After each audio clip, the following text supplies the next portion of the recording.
Hello, everyone. Thank you for joining us. This is session 5 of the Outside mini campaign. This might be the last session. We'll see. My goal is to kill all the players. No.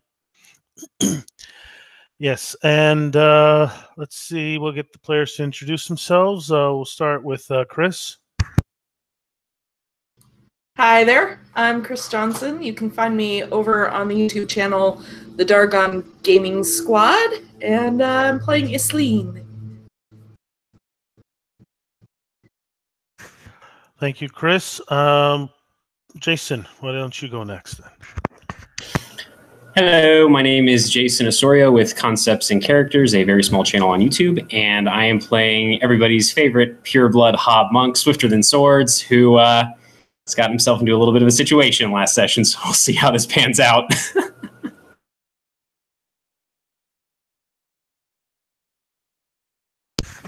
Thank you, Jason. Connor, go ahead. Hey, I'm Connor. I'm half of Dice on Ice. I am playing as Subject X, an agent of a mysterious faction known as the Watchtower, whose nature has been revealed to be that of a very frail and mute pure elf, who has strange powers based on her equipment that she wields, stuff fabricated by this mysterious Watchtower organization.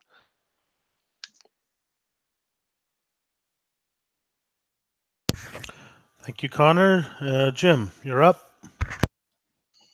Hey, I'm Jim. I'm from the channel Jim the GM, where obviously I run a ton of games. Right now in the middle of a Genesis game. Tonight I am playing the Valoy CV Thunderdome, who keeps popping up with these great new, we're going to call them powers, because magic is definitely not what CV or his people would in any way ever call what he can do. Thank you, Jim. And Karen? Hi, I'm Karen Davies. I'm playing a hop bard by the name of Cacophonix. He's everyone's most favorite, most handsome, most talented character ever. Also the most humble. And ready to rock this joint.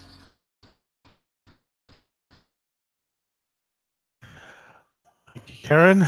Let's see. Last, our players, they were exploring some ruins, and they came across some orbs, and there was a bit of a disagreement on what should happen with the orbs.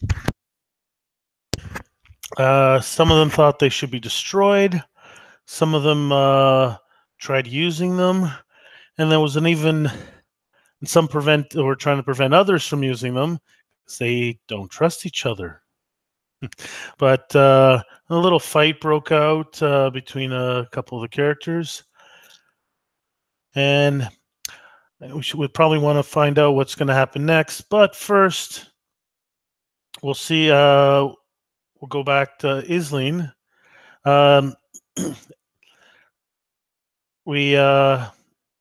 Your ankle was sprained you fell into a little bit of a trap, but you're okay now, and you decided you could put some weight onto it now, and you want to try to meet up with the rest of the party, see what's going on. You heard some noises in the other room, maybe some shouting and stuff, so you think maybe they need a voice of reason in there. I hobble in, leaning heavily on my staff and find as I start to move that my ankle kind of loosens up. Luckily, it wasn't as serious as it seemed originally. What's this? What's going on in here? Can't leave you people alone for 5 minutes? This man in front of us, this old man, he hit Subject X while she was vulnerable. She was doing nothing. I don't understand it. Isleen, you deal with him. Cacophonix, for once in your life, shut your mouth. And then Swifter Than Swords will look at you, Isleen, and this grim expression on his face, which you notice his skin is smoking in several places from where he was hit by whatever spell Subject X cast. And he just says very calmly, Isleen, you are a reasonable person. I have seen you in the archives at the Temple of the Pure before. You understand that certain types of knowledge, and he looks very pointedly at the orb in Subject X's hand, should not be shared. This should be destroyed, especially because we do not know what it is. We do not know how it works. You are coming into this situation at a bad time. Let me say, again, that we should destroy these orbs and deal with the fallout after. Wait. Did you say knowledge? I did, but we do not know the nature of this knowledge, Isleen. It could be dangerous. Well, we should find out. Knowledge should never be destroyed. No. It should be destroyed if it is going into the wrong hands. And I cannot think of any hands more wrong than that thing's. And he points one large gray finger at Subject X. Remove the orb from her hand, Isleen. Take its knowledge for yourself. I don't care, as long as the knowledge does not go to her or to the Watchtower. And you see Subject X is like sitting cross-legged on the ground. But she's got this like her eyes are wide, aghast. She's like clutching at her nose, which is bleeding. Her fingers are bloodstained and they're trickling down her hand. And she just looks, in this moment, innocent, scared, and confused. Her other hand is holding this orb, clutched at her chest tightly. She's looking at you.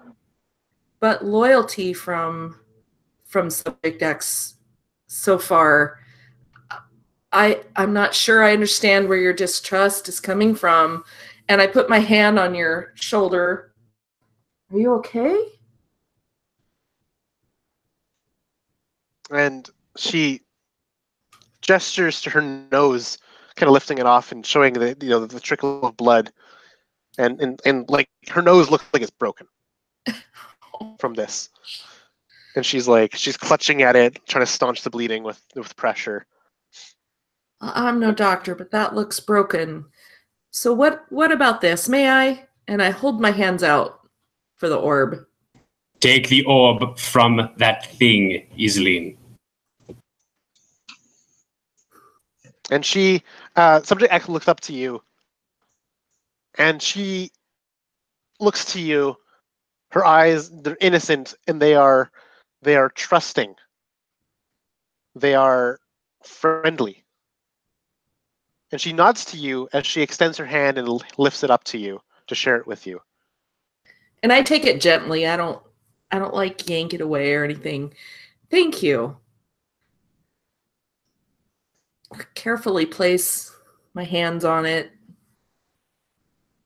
Concentrate. So you picked up the orb? Mm-hmm.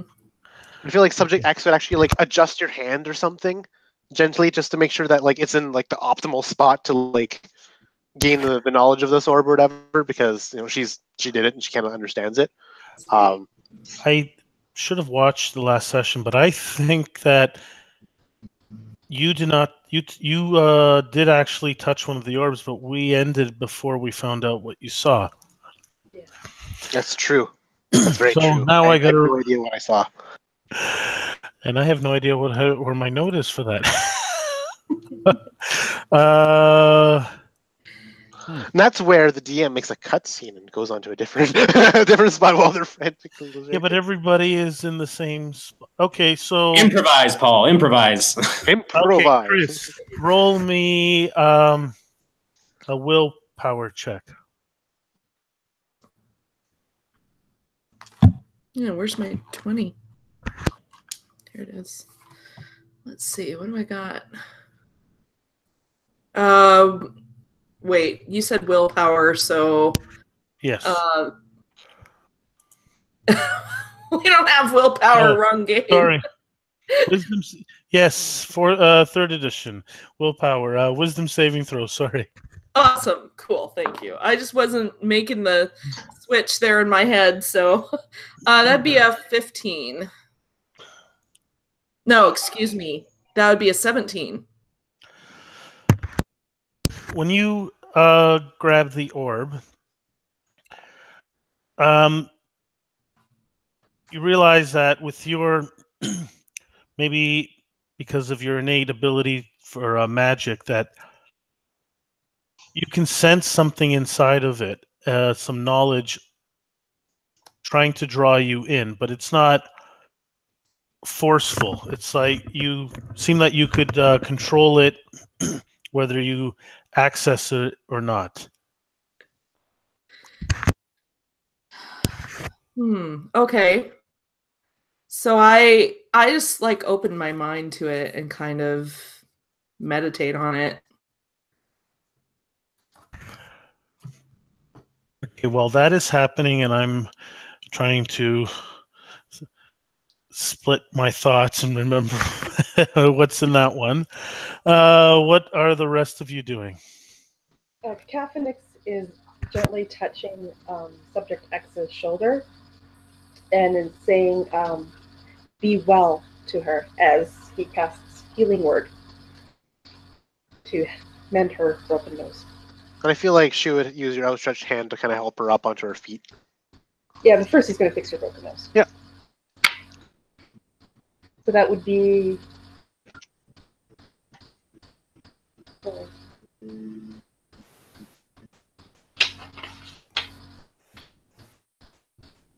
I believe it's 6. Yeah, 6 points of healing. Cool. And then he'd help you up gently. I think while this is going on, Swifter would look over to CB and say, "Shall we continue?" And he is going to reach into his pack, pull out just another strip of cloth, or even tear a strip off of his cloth vest that he's wearing, and go to another orb, if there are any left in the room, to make sure that they are destroyed. I think there is the one that you're holding. Right. Swifter has one in his bag, CB has one in his bag, and then Isleen has one. And is that it? Yeah, I think that's it. The rest were either already destroyed or you destroyed them. Okay. So then I think Swifter would just sort of move away from the group, maybe more towards CB, more towards the exit of this cavern. And as he walks, he sort of crouches down once he reaches that area, and he would just say, I have nothing personally against the Watchtower. The temple elders at the Temple of the Pure do not know much about it. But this knowledge, I know more about agriculture now than I have ever known in my entire life. It is disturbing. And he kind of looks over at you, CB, and then he looks at the others and just says, the thought of such comprehensive information about any subject, whatever subject is in that orb, being in the hands of an organization that hoards information, that clearly does not wish anyone well, if that thing is any indication. It sickens me. And he spits on the ground, sort of placing a hand on his short sword's handle while he waits to see what happens next. Sorry, were you talking to Isleen? Just talking in general to the group. Isleen, you decided to accept the information, right? Mm-hmm. Okay, so Isleen is sort of in a bit of a trance right now. It looks like she may not be home, sort of thing. She's at least not conscious. But she is standing, actually. So, That's a boon. well, you're controlling it. So now I'm going to describe it. This is for both. See if we can do it together for both Connor, for Subject X, and Isling together. We'll do the, and if you guys, yeah, we'll see if we can do it all as like the same characters experiencing it. So this is the first time. And so you arrive, you appear in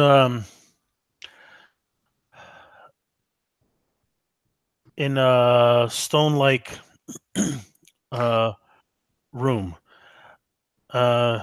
Subject X, you've seen this one before. Isleen, you haven't.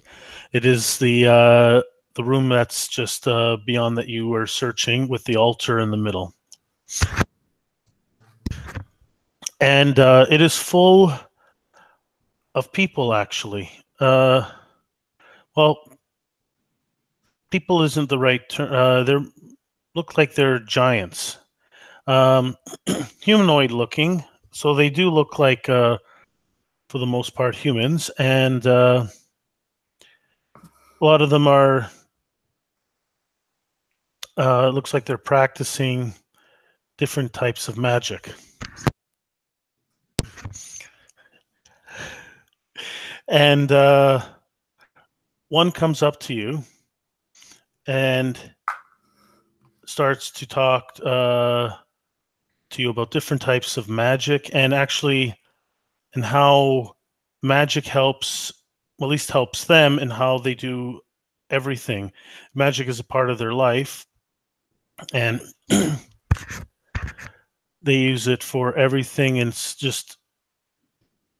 magic is so beneficial that they use it for creating things, for augmenting things. It's just, people research it.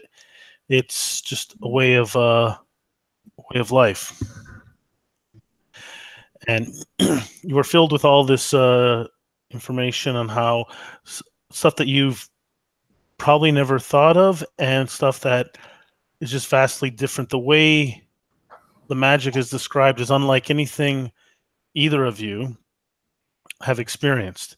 It's not arcane, divine. It's not innate magic or learned magic or even gifted magic. It's something different entirely, almost like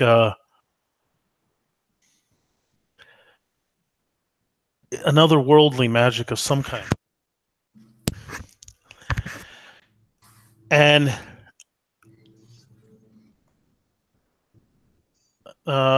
Subject X, when you awaken, you were a little bit disoriented, and as I said, when Nisling came in, you handed her the orb. Nisling, you were a little more in control. You think you might be able to interact a little more than just accept all this information. It was like there was a bit of like an info dump, I guess is the best term, but you think you might be able to control some of it.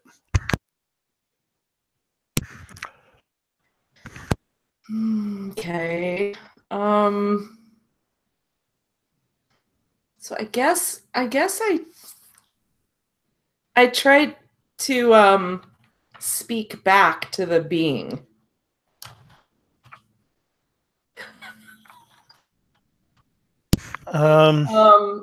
Okay, what do you say?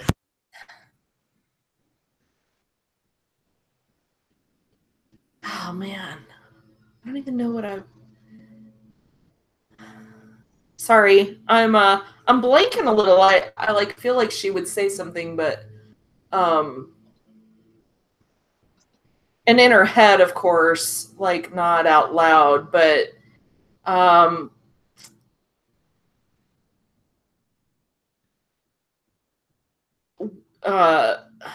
just can't figure out what she would say. Sorry. If you want, Sorry, I'm just. If you want to take a moment to think about it. Yeah, if you can. Yeah. And actually, I don't know if this is the right saving throw, but roll an intelligence saving. Oh no, I'm gonna make it a skill. Roll. Let's try investigation. Okay. Or Arcana. I'll give you that as well, whichever one you want. Oh, okay. Well, they're kind of the same for me either way, so it's an 18. Yeah, I mean, I guess she'd like ask who they are, like, who are you, and you know, is this I don't know. Yeah. Start with that.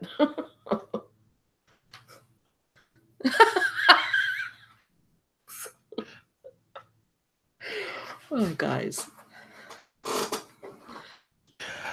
So what did you get on your roll? It was an 18. All right. Had it roll a d4.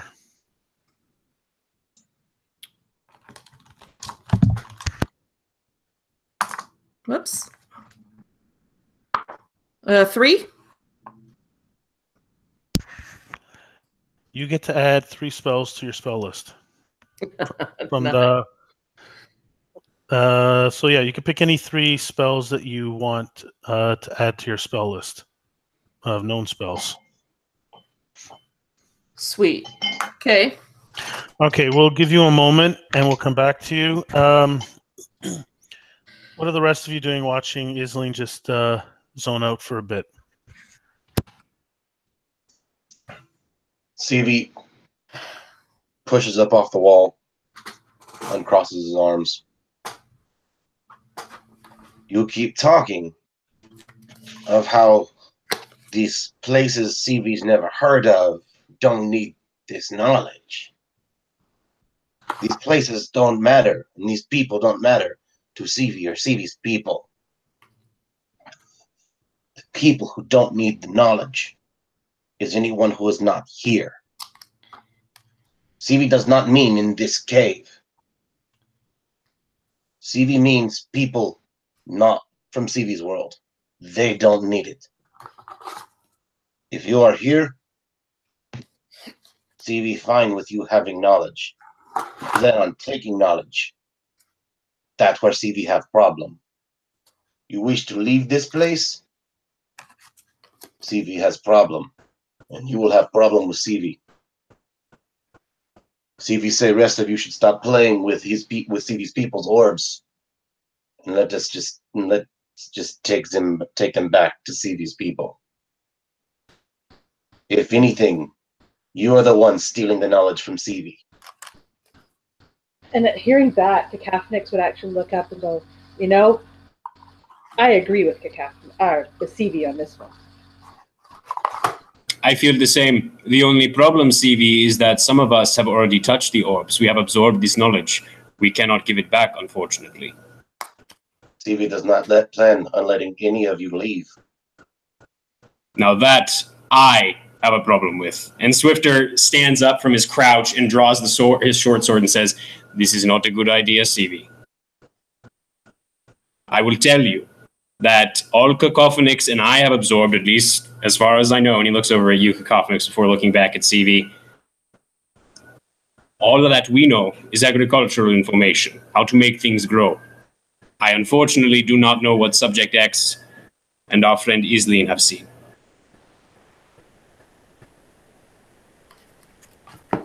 CV may be good with spear.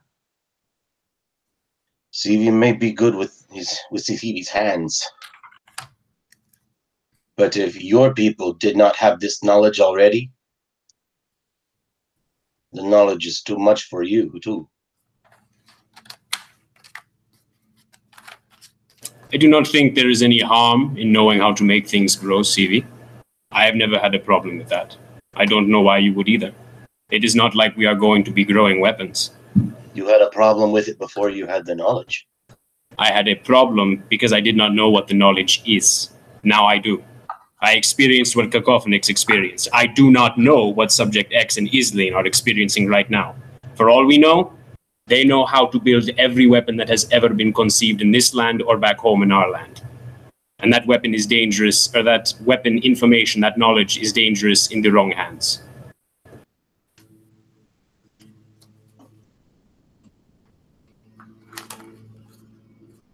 You can have your opinions. You also will be stuck here without the help of CV's people. Unless your people are capable of destroying a mountain, CV, I do not think we will be stuck here for very long. CV's people have their ways. Now, and I'll go ahead and spend the points to get large. If you will kindly back away from CV.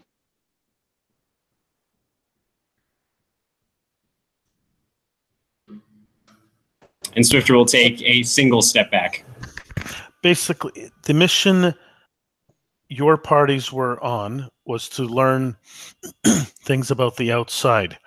When you met CV's people, you were tasked to destroy the Bilnorn, which, as you've seen, are these weird creatures that attack, I guess, that were attacking you. They were like, let's see, do I still have a picture? It It was like this floating creature with a glowing light, I guess, from its magical light from the center of its body. Yeah. So, and the party has fought one out of character. Chris, you fought one before, so two of them, which you think is the same one, and CV's fought lots of them, I guess. So they to create basically CV's people offered you before they could discuss trade or friendship, they wanted you to prove yourselves by destroying these Belnorn, and they think there's the source of the Belnorn are here, but you haven't found anything aside from that one that you fought outside.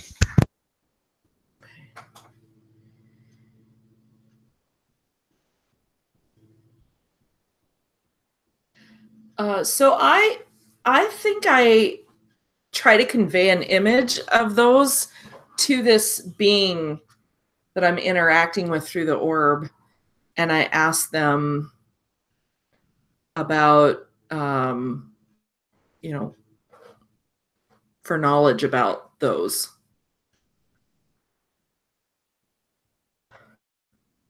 Sorry, I'm just gonna bring this up. It was Isleen's original party, which before the campaign started with Jason, his character, I forgot his name. You were attacked by the Belnorn that you think you guys just defeated.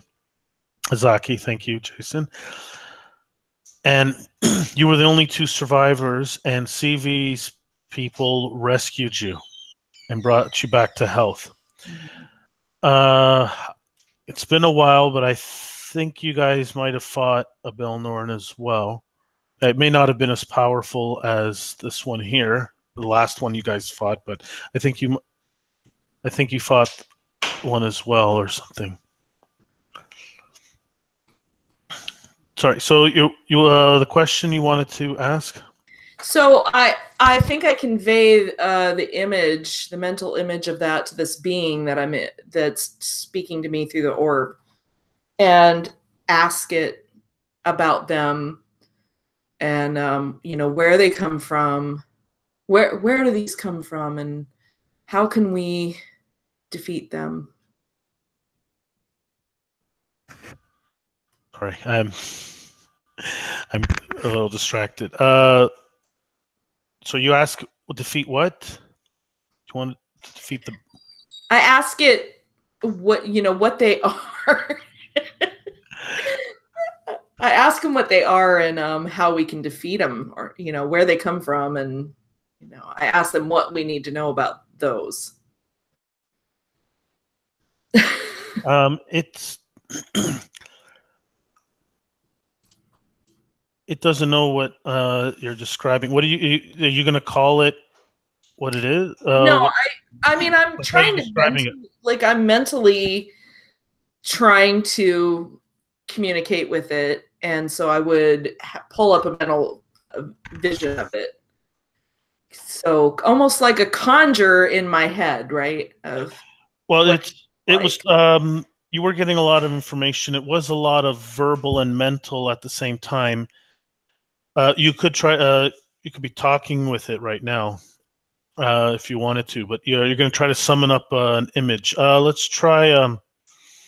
We'll do an Arcana check. See if you can summon up an image of it. Oh, good roll. Let's see. 23.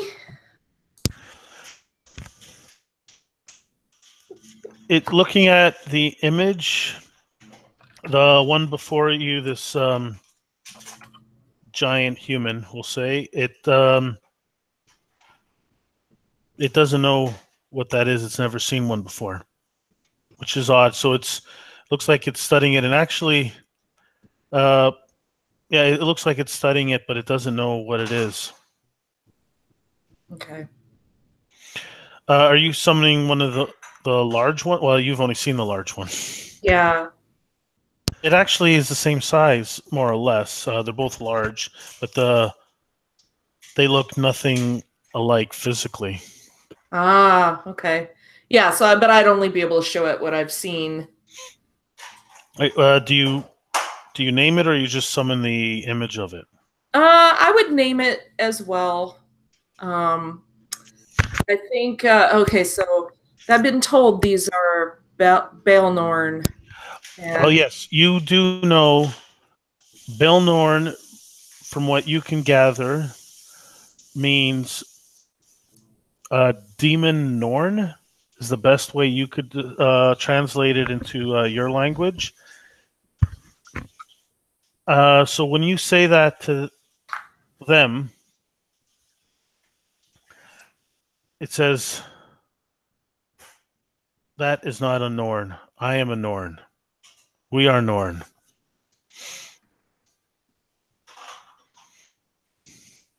Are you? Where are you?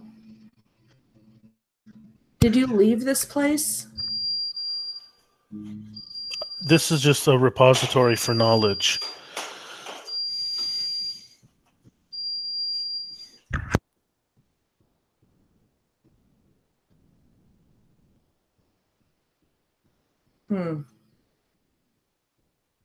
Then where are your people?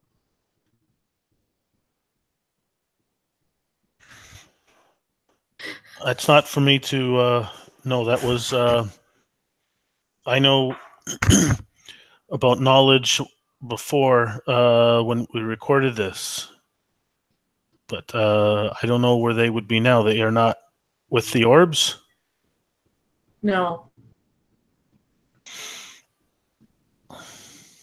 So far, this place has been empty except of. Can you show me where you are? So I do. I try to convey a mental. Well, I attempt. I don't know how you want to do that. I attempt to convey a mental image of the space we're in. It reaches out with its hands to your head. Do you resist? No. And it grabs onto your head. Roll. Let's go with another wisdom. I guess that's usually the best. Okay. Ooh, and I rolled low this time. Let's see. Now it's not a wrong version, Connor. Actually, it's not a charm spell, but what is a charm? Charisma or wisdom? Okay, we'll do wisdom. Let's Okay. Safe bet. So that'd be a 13.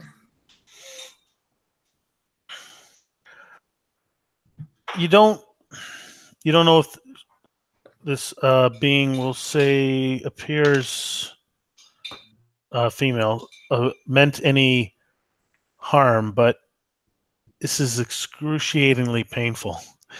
And the rest of you see Isleen's body start twitching. It hurts. It hurts. Ow. Ow, ow, ow, ow, ow, ow. You're hurting me. Do you guys do anything outside? Subject X immediately leaps for Isleen in their twitching form, catching them, making sure their head is stable to not bash against the hard stone. She looks at the grip that she has on the orb, and I see the fact that she's still connected. And I look at her face, and then I look up to the other three of them, who are now, I guess, in this big standoff of like, I will not let you leave, and I want to leave, you know. And I just look up at the three of them, kind of wordlessly and silently, trying to call for them, to call for their attention that we have a spasming person on the ground. Cacophonix is definitely paying attention to you at this point, and not so much to CV and what Swifter are doing. So would totally see your plea for help and would kneel down beside Isleen on the other side. And CV gestures, see? Proof. Points to Subject X. Proof. This knowledge not meant for now. We should take orbs back to CV's people for CV's people to decide what to do with them, not use them here. Fine, but we need to make sure Iselin is all right, and then we need to leave. You need to let us leave. Oh, when CV say leave, he mean this world. You are free to stay in this world and go wherever you please. Going back to your world with CV's people's knowledge is where CV has a problem. We will discuss that later when Iselin is not spasming on the ground, and Swifter will turn and kind of, I mean, he's already got Cacophonix and Subject X there, so he'll just sort of stand watching Iselin shake, a frown on his face. Okay. I'm just going to say that Subject X has realized that Iselin has been in longer. Actually, no, because you were inside. You don't know how long. Anyone else paying attention would realize Iselin's been in a lot longer than Subject X. And I'm sorry, Chris, you take 4 damage, physical damage. Anything for knowledge. Your head, when you started spasming, your head hit the wall, and then a Subject X tried to stop it, but she didn't make it in time. But now you got a hold of Iselin so to stop her from hitting the wall again.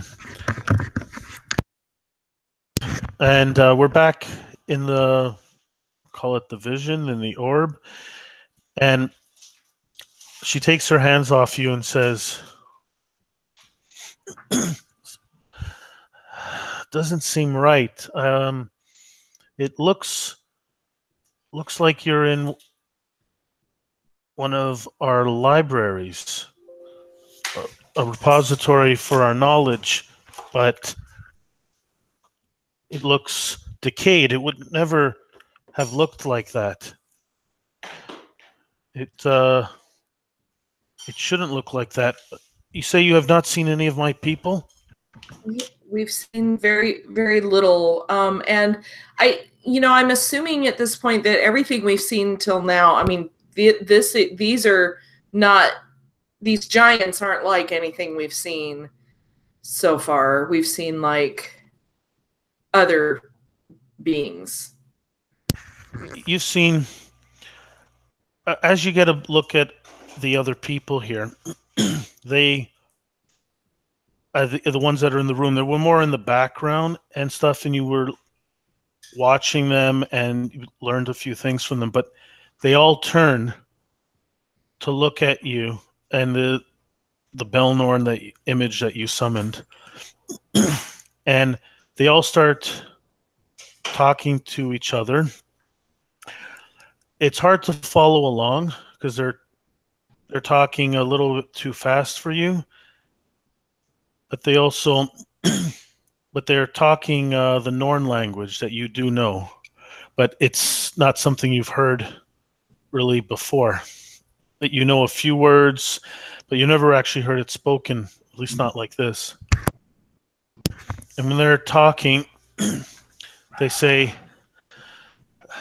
this is troubling. It appears that you call these things the Belnorn, but they are twisted version of of us, the Norn, which is strange. So you're saying, did you see anybody other than these Belnorn, as you call them? And I, we saw something else. What was the other thing that attacked us? It was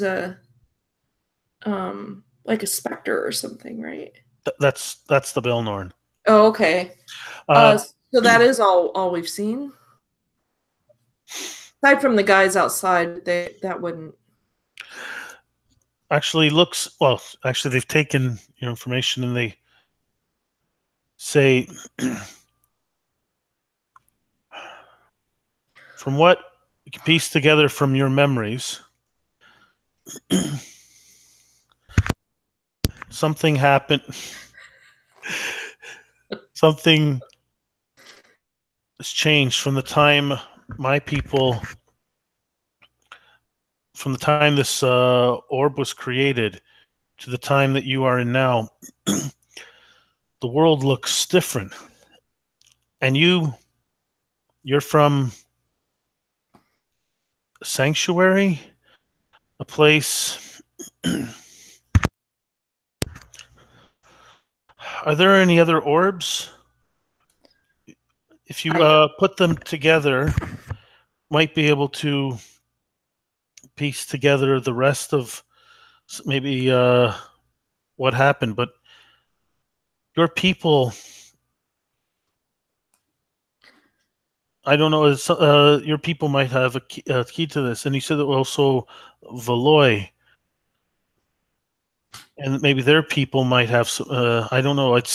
I know what's contained within here, within this orb. So you might need to search more, and I don't know what else to say. Look at the other orbs, and hopefully you can find the answers you're seeking. I will do that. I thank you for your help. And I think at that point I try to close off from them and disconnect from the orb. Yeah, Subject X, you've noticed that she stopped convulsing shortly after you held on to her. And after, we'll say anyone else, what are you guys doing before she comes back, she wakes up? Is there anything, the three of you doing anything? Subject X is stabilizing her, but keeping her hands attached to the orb, kind of like pressing onto them over top of her hands, just to make sure that she doesn't lose contact. Can you roll ooh, okay. I didn't think of that. You were holding her hands. Actually, roll a wisdom saving throw. That'll be a total of 14.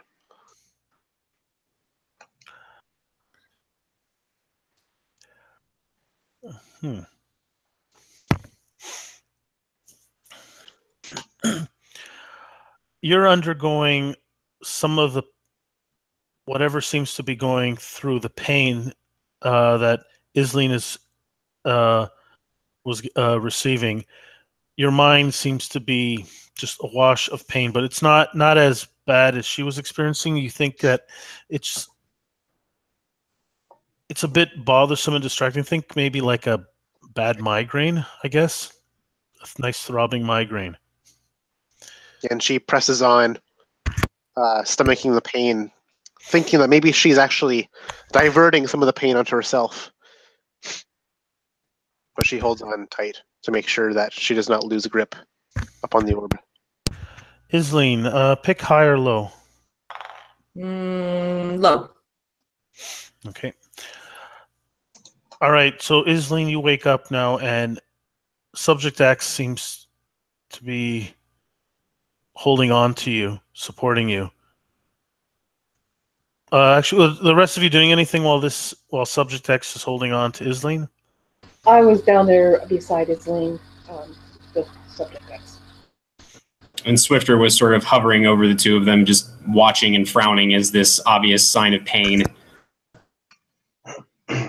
CV has shrunken back down to normal size and goes down to her ankles and is holding her leg still so that she's not kicking in case she starts kicking again.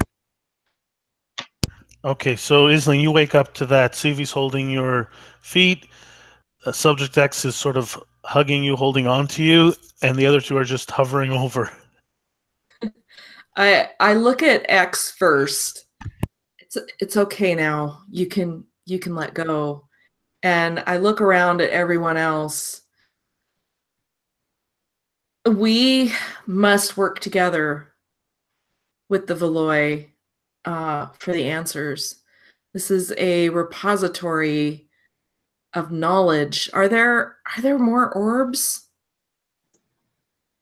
Did you see any more? What exactly did you see? Subject X points to the two other orbs that are in the possession of Swifter, I believe, and CV. Yeah, they'd be in their bags, I think. Yeah. You have, there were beings, and they were not hostile. They were friendly, and they were willing to share knowledge and assist. And they said that we should find the other orbs to learn what we need, and that we need to work with the Veloy to get the answers. See, CV said exactly this. We should take the orbs to CV's people instead of using them here. Isleen, you look like you were in pain. What caused this pain? It was sort of a sharing of information, and it was a bit painful. It was a bit overload, but it's okay. I'm okay. And knowledge is, there's so much. We should see if there's more orbs before we go back. But I agree. I think it's wise to take these and try to solve this together. Well, there are 3 left, including the one that you have. I have 1, and CV has 1. That is all that remain. Did I pull my hand away, and there's blood on my hand. Did I bang my head? Ouch. Yes. You banged your head very good. I was on my feet. What? Okay. Cacophonix, perhaps you could do something about that, maybe? Subject X makes the like a little hand gesture of like just someone just falling over, just like. So yeah, Cacophonix kind of barely looks at Swifter when Swifter says that, but he does turn to Isleen and offers her a hand up to stand up. Thank you, Cacophonix. Well, so are there more orbs? Did you find more when you came in here? There are 2 orbs left. One that I have and one that CV has. The others have been broken. If there's more, and then make our way out of here? There are no more, just those ones. I say we leave. If our Veloy guide will take us out, then we can go out. CV would be happy to. Isleen, you're still holding on to the orb? You didn't put it away yet? I think I'll put it in my pack, yeah. Before you put it away, you feel a tug. Like it's being drawn. Like it actually, we'll say it's glowing when you activate it, but it's still glowing. And it seems to be tugging you further in. Oh, wait. Roll an Arcana check. Oh, I rolled really low now. I shouldn't have bragged about how well it was rolling. 7. Okay, you don't know why. It just seems to be pulling you. You have no idea why. You're not connected. Well, you think you're not connected in the same way you were, but there is still a lingering connection with the orb for some reason. You don't know, maybe because you're still holding it, that you seem to be able to control it better than, well, you don't know how well the others controlled it. I feel like it's still trying to connect with me. Are we sure there aren't other places with more of these in them? Are we sure this is the only room that has these? How far did you guys get? CV and the group has explored much of this cave. Yeah, there's just another room. It's round, but there's nothing in it and nowhere to go. It's a dead end. Did you learn anything from the other orbs? Agriculture. Cacophonix and I are now expert farmers, apparently. I can tell you 20 different ways to grow a turnip. Oh, that sounds very useful. CV likes turnips. I do not like turnips. Subject X points to the one that you have in your hand. Oh, what did you see the giants as well? And she nods. I see. And I look to CV. And what of the orb that you have? Did you learn anything from it?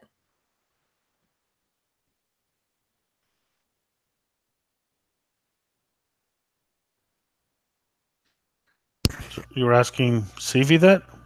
Uh-huh. He's got the other one, right? Yeah. CV has not seen any of the information from the orbs. I am curious, though, Isleen, what exactly did you learn from your orb? You said there was a transfer of information. What kind of information? Well, like I said, they gave me advice About working together, our people and the Veloy. And I learned some new spells. My eyes are kind of lit up. magic. And Swifter just sighs this like deep sigh and kind of rubs at one of the patches of burnt skin on his body from where Subject X shocked him and just says, "Why is it always magic?" After all, CV it agrees with is you. my profession, Swifter. I understand, but I like to think that you exert some kind of control over the magic you wield. That cannot be said for everyone. He kind of darts a look over at Subject X. If your connection to this thing is telling you to go further into the complex, maybe you can do something that we could not. But I suggest we hurry. I am eager to get out of this place. Yes, agreed. Well, let's move on then.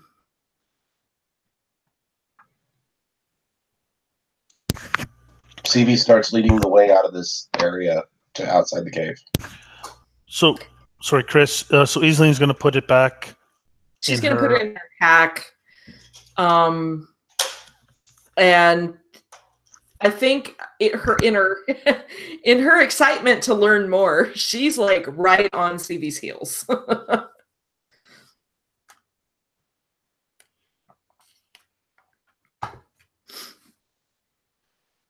As you try to put away, there's still that tug on the orb as you put it away. And when you put it in, it actually stays glowing. Oh. I look at it again and I feel like it's trying to tell me something more. I think, So I changed my mind. And instead of, leaving it in the pack, I pick it back up.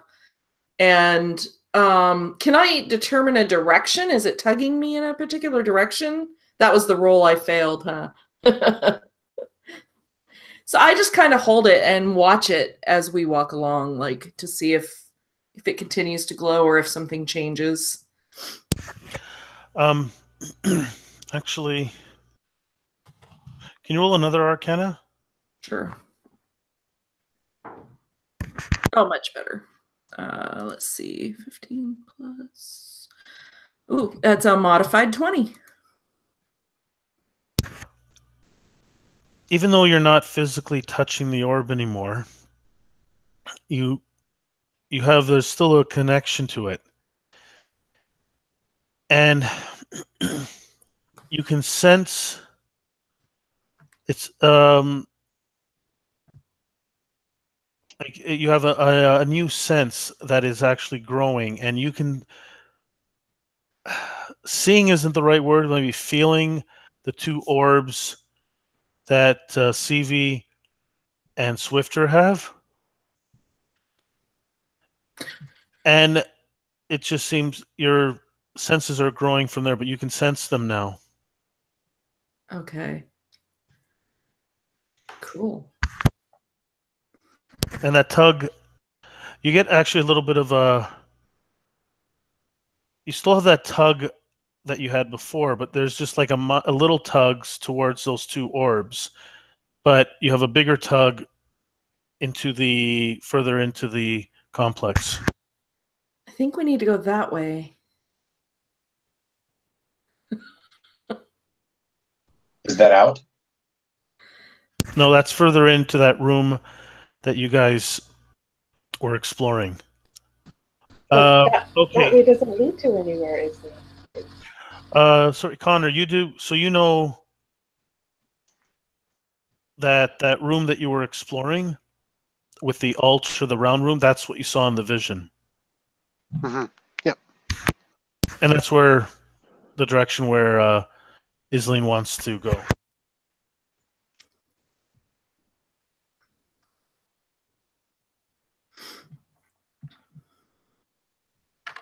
All right, so you guys leaving? Are you listening to Isleen? Let us move deeper into the complex. It is the entire reason we came here. The sooner we do this, the sooner we can leave, and the sooner we can resolve this matter once and for all.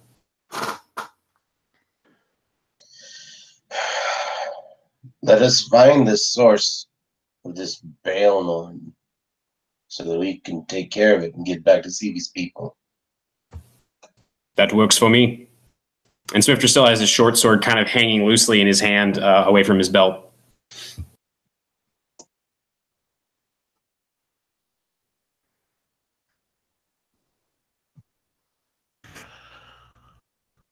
Yeah, everyone else, I'll give you guys. You guys have been here long enough that I'll say you had a short rest. So hit dice, warlock spells. I don't know if CV gets anything back on a short rest. Yes, I do.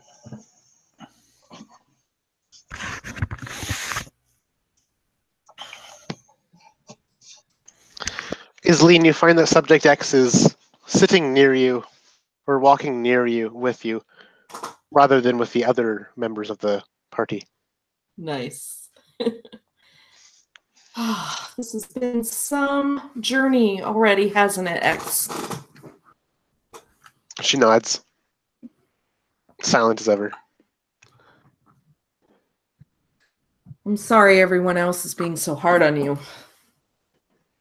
She shrugs her shoulders. Swifter kind of lets out this choked sound from the back of the group when he hears, "Oh, I'm sorry, everyone's being so hard on you." Subject X kind of just like, and then he just keeps walking at the rear of the group. Might I remind you that she did save some lives earlier in this journey at great peril to herself. Unfortunately, I was not there to see that. But Cacophonix did tell me the same thing. So perhaps it is true. Take our word for it, won't you? I suppose I must. And he smiles, this little half smile doesn't quite reach his eyes.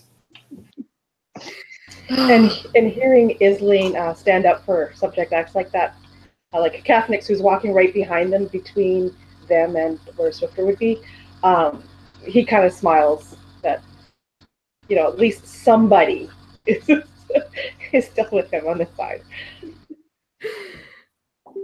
Isleen gives you a nice warm smile. CV, under his breath, anybody who's close will hear it, goes, X was better when she was in armor. Might I see those other orbs? I'd say that is up to our Valoy friend. I look to see. I feel this, like they want to be together, the orbs. It's hard to explain, but I think they belong together. No, they blow up when they're together. CV put two of them beside each other and they exploded. It's true. Me and CV destroyed quite a few of them that way. Oh, what a shame. All that knowledge. And after all, that's one of the things we're supposed to be seeking. One of the things you are supposed to be seeking. CV looking for a way to stop the Baelnorn. And there are other ways to Which get is knowledge. knowledge. This is true. But there are other ways to get knowledge, Isleen, that do not involve magic or strange artifacts that explode. If, for some reason, you had decided to stay with CV's people and talk, I am certain we would never be here. And you probably could have gotten much knowledge from CV's people. And Swifter will actually stop and turn when you say that, CV, and he says, CV, the entire reason we are out here is because your people did not trust us enough to talk. We attempted to speak to them, and they sent us out here to find and destroy potentially the source of these Baelnorn. That is the entire reason we are here. So then we go find where these Baelnorn are, kill them, then you can go back and talk.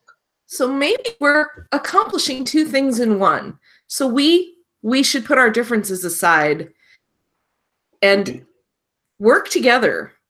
And might I point out that these things seem to hold up much better than those books.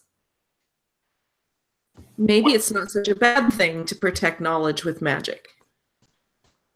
Well, It is a bad thing to protect knowledge with magic. we will agree to disagree, I think, on that, Isleen. Subject X looks at you, Isleen, and kind of like wraps her knuckles against her head and makes like crosses her eyes. And I roll my eyes back at you. You've got that right.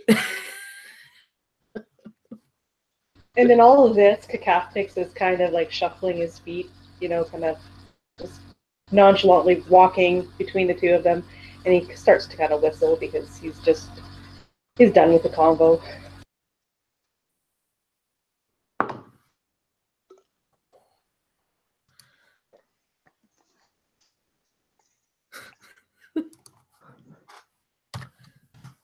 I'm sorry, Karen, would you mind repeating that? I was distracted.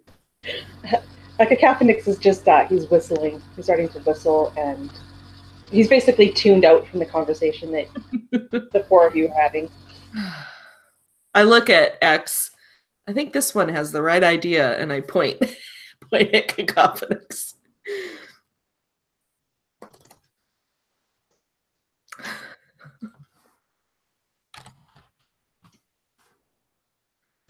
I will say the half-breed is not as stupid as I first thought he was.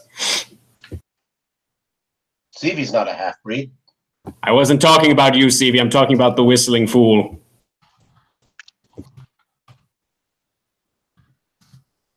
He just starts whistling louder. You see? Not quite as stupid as he looks.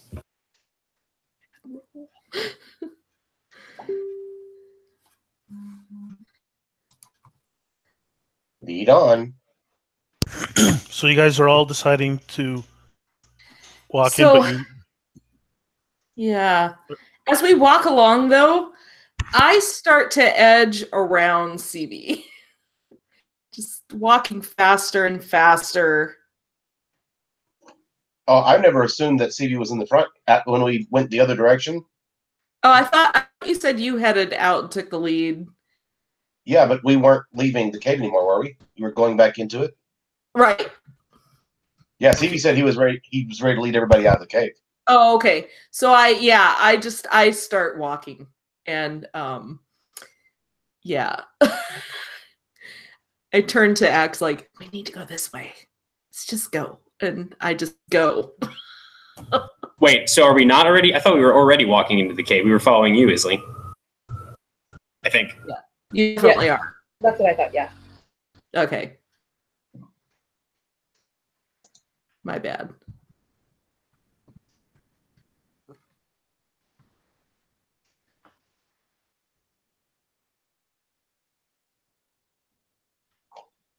And silence befalls the whole party.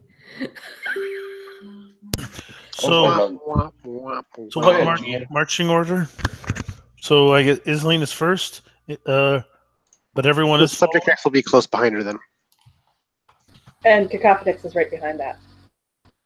Swifter would take very back or like second from back. So the two that don't like magic are going to keep an eye on the ones who can cast magic. Okay. Sounds good to me. Almost like we planned it that way. Hold on, let me get all my D8s ready. No. Now this room, it was dark, and as you go in, it still is dark. But Wow. I guess in all truth, that's really all the description that's needed when you can't see the room. This room is dark. Dark, and it stays that way. Oh, Do we see anything else? No, it's dark. so I take the orb back out of my pack and hold it in my hands and look around. As soon as you open up your bag, it is still glowing. And you pick it up, and it's lighting the room up. Who can see in the dark? Again, who has dark vision? I can. Oh, so just the two that don't. The two that don't like magic. I have dark vision. Oh, what are you're part hob. Oh, so everyone. Yeah. I think everybody does. I think we talked about this last session, possibly, maybe. I guess everyone does. Sure, it's one of those no humans in the no pure humans, at least. Everyone has dark vision. Okay. Okay. So as you go in, this orb is getting brighter, and it lights up the whole room. And Isleen, you're being drawn to the far end of the chamber. Okay. I will follow the orb's lead.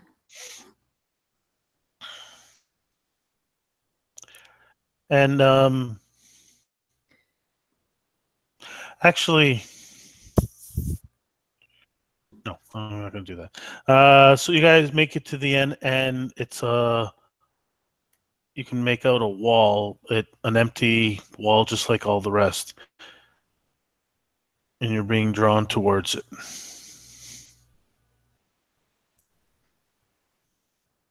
So as we approach the wall, I guess I hold the orb up, and I don't know, I just kind of search almost with it, like letting its tug tell me what I'm looking for. As you reach out with the orb, and it touches the wall opens up. Nice. Open sesame. Big enough for, well, I'm going to say 2 Norn to probably walk through side by side. It's big. Well, it is a big chamber that could fit. This is the chamber you saw in the vision. This is big enough for a bunch of those tall, giant people. I saw this place. I look at X. You saw it too, right? She nods. But she's a little more cautious. I slowly proceed into the room, kind of looking around, just kind of in awe that I just had this vision and now I'm in that place. And Subject X will illuminate like a flashlight with her dope-ass gauntlet, the area in front of her, just to kind of help aid our inhuman eyes when we're exploring this place. Sorry, what was that? I'm casting light cantrip. Oh. Using, yeah. Everyone except Isleen, can you roll for me a wisdom saving throw?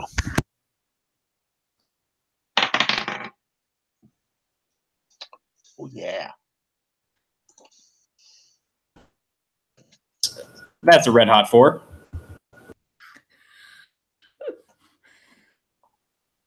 Why does that not surprise me for some reason? Okay.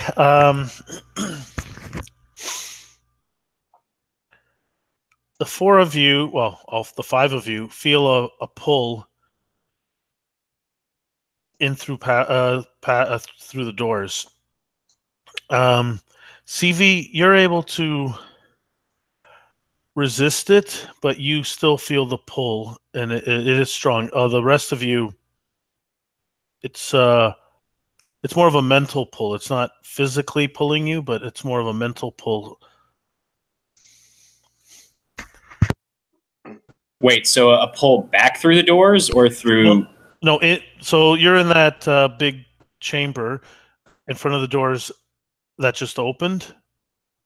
It's in through those doors, which well, it's probably big enough you can see down. It's a corridor.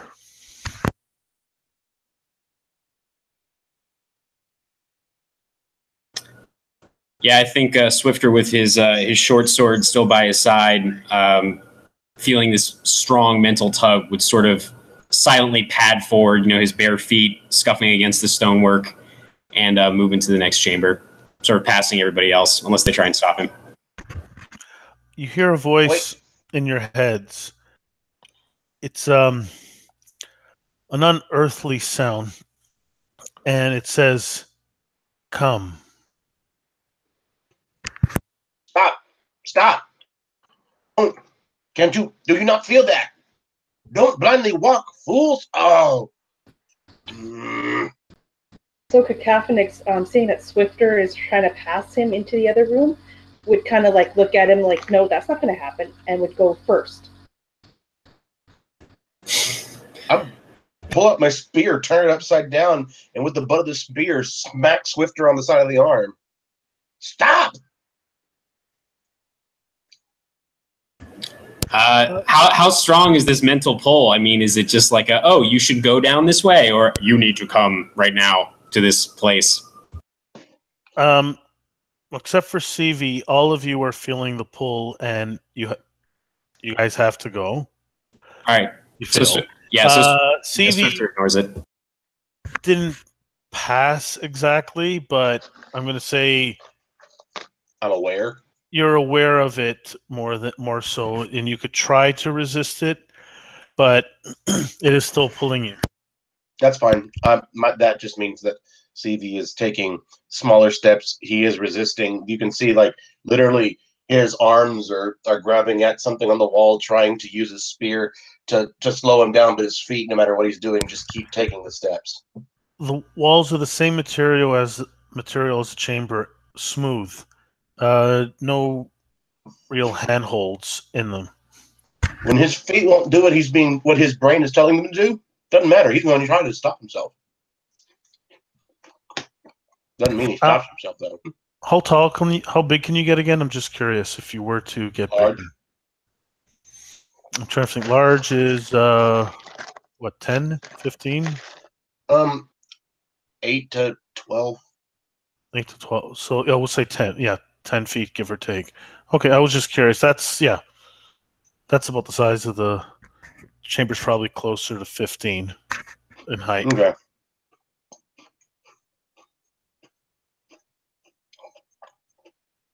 Okay, can I have marching order? Isn't the right term, but we'll say marching order.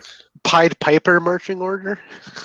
Oh, Cacophonix is totally trying to beat Swifter in there. Like, this is a competition now. Swifter will drop into step behind Cacophonix. He's too old for this nonsense, so he's not going to try and compete. Sure, X will be right behind. I was going to say, I think Islene's already way ahead of everybody. So Isling started moving up. Then you guys started feeling the pull. Cacophonix and Swifter are sort of fighting for second, followed by Subject X, and then CV's just trying to resist, but following a little further behind.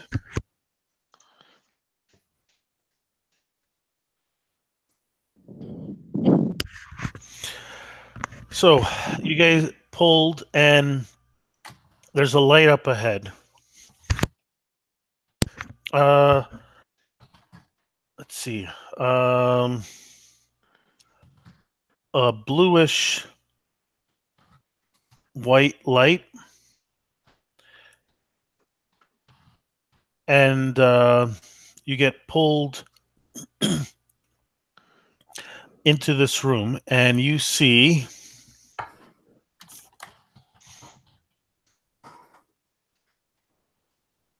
and it's not coming up, of course. Why can I not share my screen? Oh, let me try something different.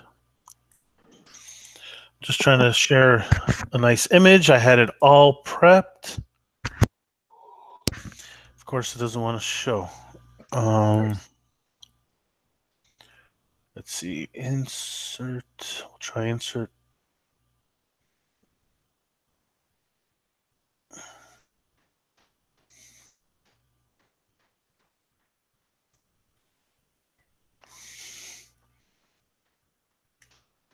Oh, actually, that's a little better.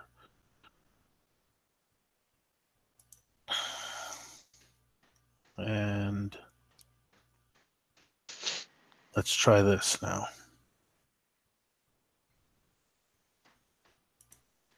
Here we go. So this is what you see when you walk or get dragged into the room. Can you guys see that? Oh, yikes. That's So- a very fun sight. Is that so? You guys can all see that? Yeah. So you see Yes. these three large figures. They look similar to the Bill Norn you've been seeing, but they just something seems different. Let's actually, you know what? Let me pull up your stats here, and I'll see what.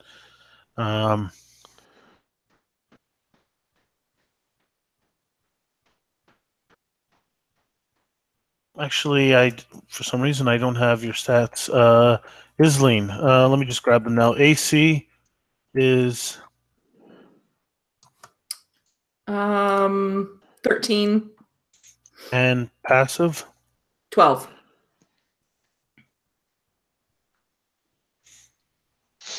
Oh, I forgot this group doesn't have much in the way of perception. Okay. Yeah, you see there's something.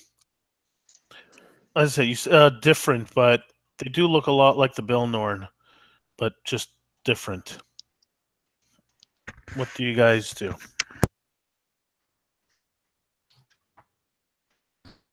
Are we still feeling the pull? Once you get in the room, the pull is gone.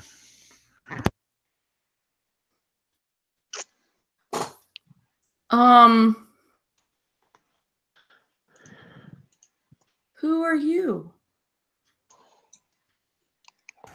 Sorry, one moment. I forgot I haven't updated this in a while. I don't have Stevie's information on here. I think I made this when you in session 0. That's why. And I'm trying to see the title of the book. Oh, yes. Actually, instead of books, they have orbs. Okay. Oh, wow. Okay. Larger orbs than the ones you have. And what's the orb doing in my hand at this point? It is still glowing. And you no longer have. You're still connected to it, but there's no longer that. Actually, there's still Actually, you can sense 3 orbs. You think that's what you were sensing, and you can feel the immense power coming from the 3 orbs through your connection. So you asked who the word. It's like you hear the voice inside your heads again and says, "Welcome. We are the last of the Norn, or what, more accurately, what used to be the Norn. We are trying to do our best to keep what is left of our people in check, but we've been doing it for so long, it's proving rather difficult. We are, by your standards, we are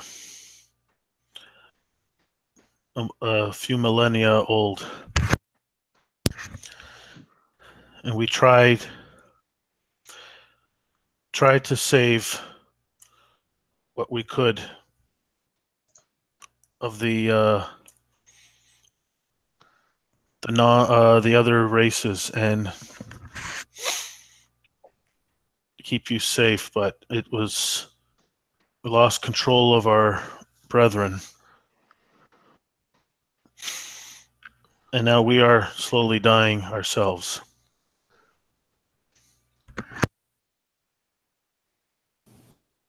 Wait, and Swifter actually takes a step forward, his mouth kind of falling open. You said that you tried to keep the other races safe. Did you put them somewhere? Like inside a mountain? Some of our brethren did attempt to try to preserve some of the races in various mountains and in different locations. Some of the people thought it'd be best to leave them, and some were left to their own devices. Even though you've never seen this in the other Belnorn, but you almost see like, ghostly faces in the three of them, and they look towards CV at that when that is said. I think Swifter would turn to Isleen and Cacophonix and even to Subject X, his eyes wide, and just say, I think they are saying that they established sanctuary. They established our home. And then he looks back at them. What exactly were you protecting us from?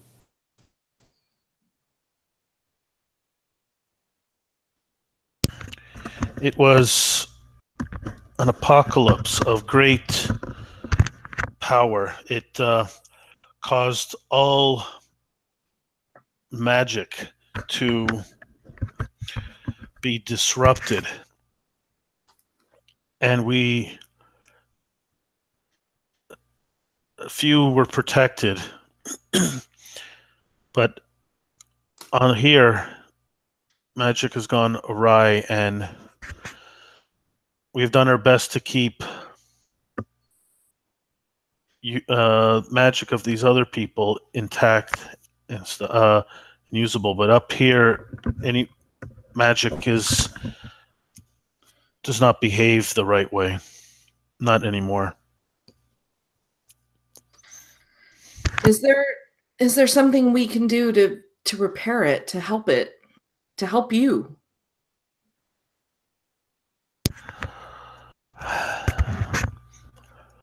Our time, I think, is at an end. But we are trapped in here. If we could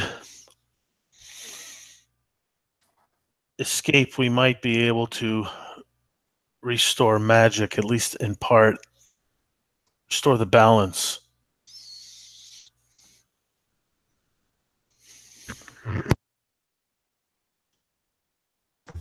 What is it that keeps you here exactly?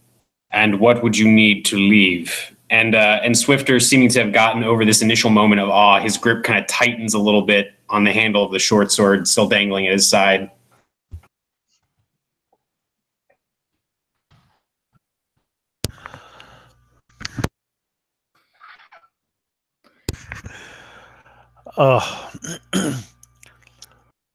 We have been trying to, using these 3 orbs, we have been using them to try to control the other Belnorn, to keep them in check. But as I said, it is failing. We perhaps if you destroy these 3 orbs while we are trying to control them, it might actually be enough to disrupt the power that connects them all. So you just said that if CV destroys those orbs while you have them, the rest of the Belnorn out there are no more? Yes, that is what we hope. It's not been tested. We've spent most of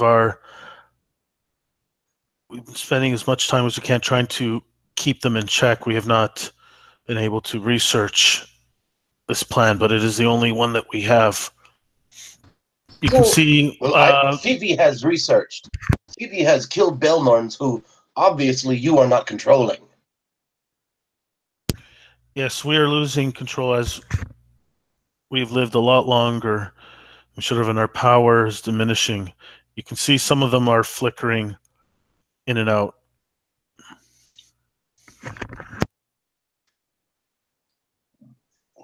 Are they holding orbs right now? Yeah, sorry. Instead of the 3 books in the picture, they're holding large orbs similar to the ones that you have. So when they said, when that one said that we are to destroy the orbs, Cacophonix would not hesitate at all, and he would draw his longsword and smash that first one right that this main one is holding. He would just do it. Okay, roll to attack. Yeah, that's a big 10. Your sword strikes nice and true on the orb and clangs off of it. Cacophonix, there might be a better way to do this. If we touch the orbs to each other, they explode. CV has proven this. I have seen this. You have seen this. Perhaps we can get these. And he kind of looks up at the blue glowing figures. Wait. Well, hold on. Perhaps we can touch these orbs to theirs, the ones that we have, the 3 that we have, to their 3, and destroy them all at once. And I am sorry, Isleen, and Swifter Than Swords will turn to look at you, Isleen. But if this will put an end to the Belnorn, to these creatures that have attacked us from the moment we arrived in this strange world outside of Sanctuary, then I think this is what we must do. But wait. When you say orbs, and I turn from Swifter to the beings, do you mean the ones you're holding and the ones we have in our possession? Or just one or the other? No, these orbs that we're holding, we use them to control the Belnorn, or at least we've tried. But there are only 3 of us left. These are what connect the Belnorn. So we don't need to destroy the orbs that we have, just the ones you have. Yes. And how do we destroy them?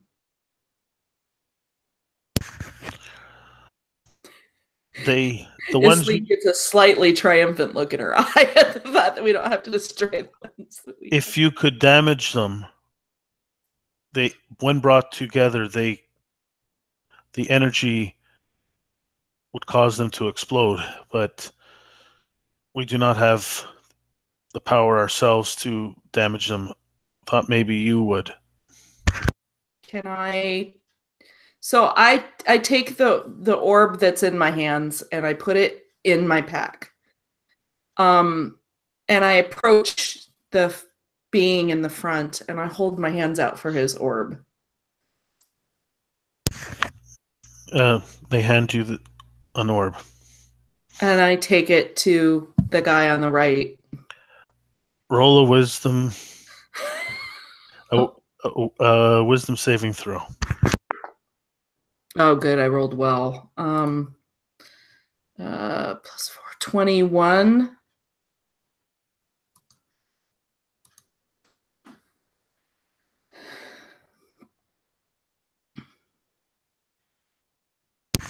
You take 7 points of psychic damage. You feel the power just emanating off of this, but you resist it. You resist being taken in by this power, and you're struggling against it. And so you want to touch one of the other orbs?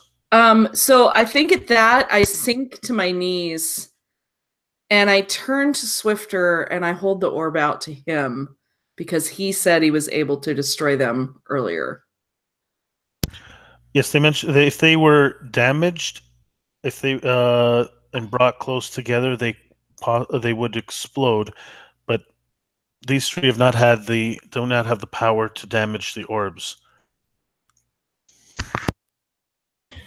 I think, though, as she offers him the orb and he sees that she's in more pain, he would, again, kind of tear off this strip of cloth from his vest, which I'm sure is just a mess right now, and he kind of wraps it around his hand so that he can palm the orb without physically coming into contact with it, and he holds it.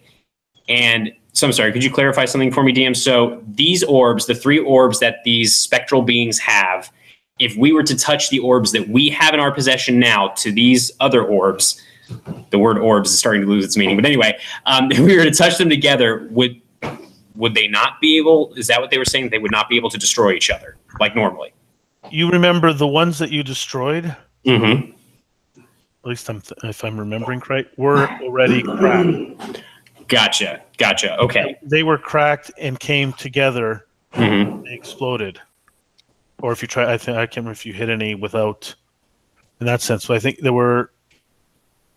So they're saying that they need to be damaged before, if you were to bring them together, that is a way to destroy them. But you have to be able to damage them to crack them, so the energy can be released and cause the explosion.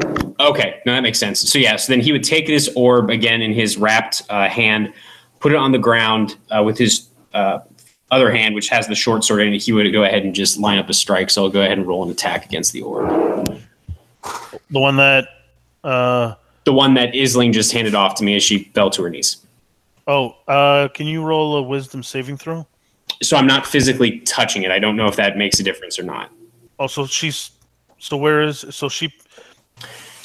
it to you. Where is it now?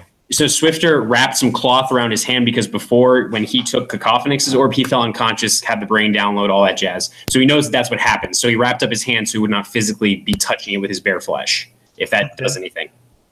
Roll a wisdom saving throw. Never mind. Guess it doesn't work. All right, here we go. That's actually pretty good, though. That is I think it's a 20 plus, 20 plus something. Yeah, 21.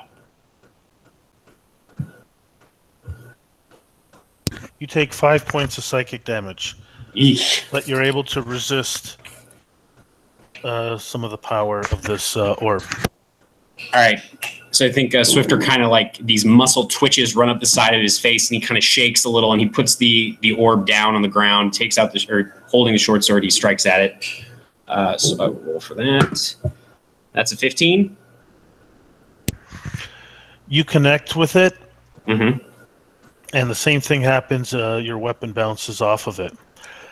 And the spirit, this Norn that was holding on to that orb, this Belnorn, starts fading. The glow, the blue glow coming from it, starts fading, and it disappears, and the clothing just falls to the ground. Are any of the orbs that they are holding already cracked? No. This one wasn't holding an orb. It gave the orb. That's Right, Swifter's holding that orb. The other two are still holding orbs. And those orbs are completely intact? Yes. Basically, you got the orbs you were holding, I guess, say like a baseball size. These ones are, to them, closer to let's say like a soccer ball size. So they're holding in 2 hands. And Okay. so these are a lot bigger in relation. So I'm going to say a yoga ball, I think, is a good. Okay. Oh, okay. They're a lot bigger, but okay, that's maybe a bit too much. We'll say a beach ball, and So it was like a two-hand thing. You picked it up. It was heavy. You took the shock. You handed it to Swifter, who tried to Okay. same thing. And yeah. So I'll take the sack out of my bag and walk up to one of these other creatures that are still holding them, one of these Norns, and I will turn my sack over so that my cracked orb falls and lands on the orb. Your orb is intact, right? No, we established that mine is cracked, Oh, I thought you said it wasn't cracked. but I was the only one, and I had only put down that it said that a Belnorn orb, and everybody else was remembering that it was cracked, so I must have forgotten it. And I have a cracked orb now. Oh, Well, not way to anymore. go and change my plans. Oh. Okay, pick high or low. Low.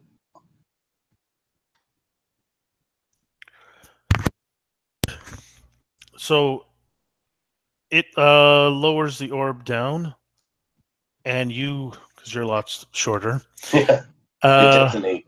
Actually, it puts it on the ground, and you go turn over your sack, and your orb falls out, striking the other orb. And I need a reflex saving throw from you. You And really actually, are in like a third and fourthy mode tonight. sorry, as what? Actually, everyone gets a. Actually, everyone has reflex saving throw. Assuming you mean a Think you dexterity mean a save. dex Oh my goodness! Why? I don't know. I haven't played third, and I don't know how long, or even. So fourth. none of us have reflex, so we all fail. Yes, a dexterity saving throw. 21.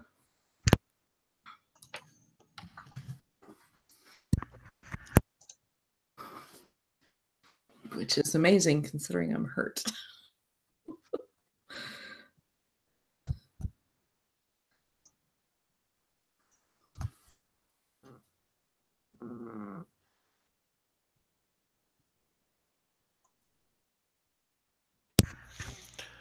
All right, let's see. Subject X and Cacophonix. You take 5 points of damage. We'll say bludgeoning and force. So it's like a magical, but then there's like shards of the orb fly out. Everyone else takes 2 points of damage.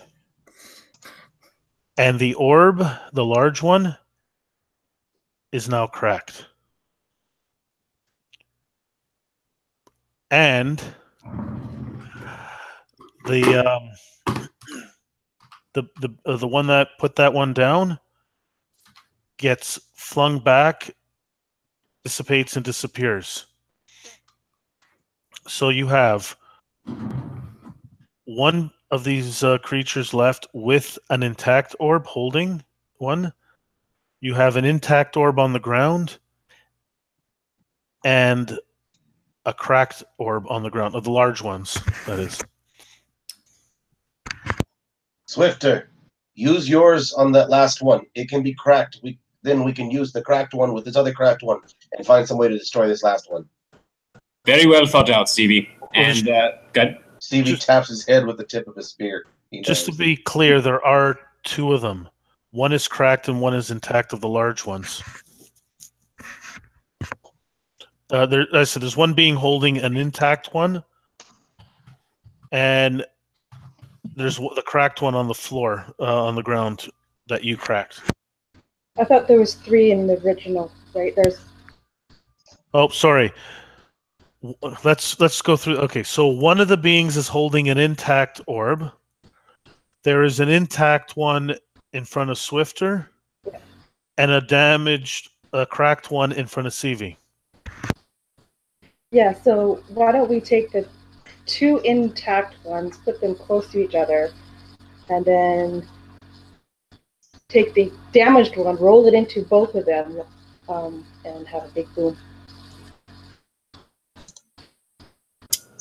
Swifter will will nod to that plan because it sounds good. And yeah, he'll take his, again, the cloth wrapped hand, kind of move the two intact orbs, or I guess the one intact orb together. He'd go to the third and final being and ask him to place the other intact orb into his hand so he can put those two together, and then he'll roll the damaged orb towards the damaged one. I guess CV already got. This is going to be interesting.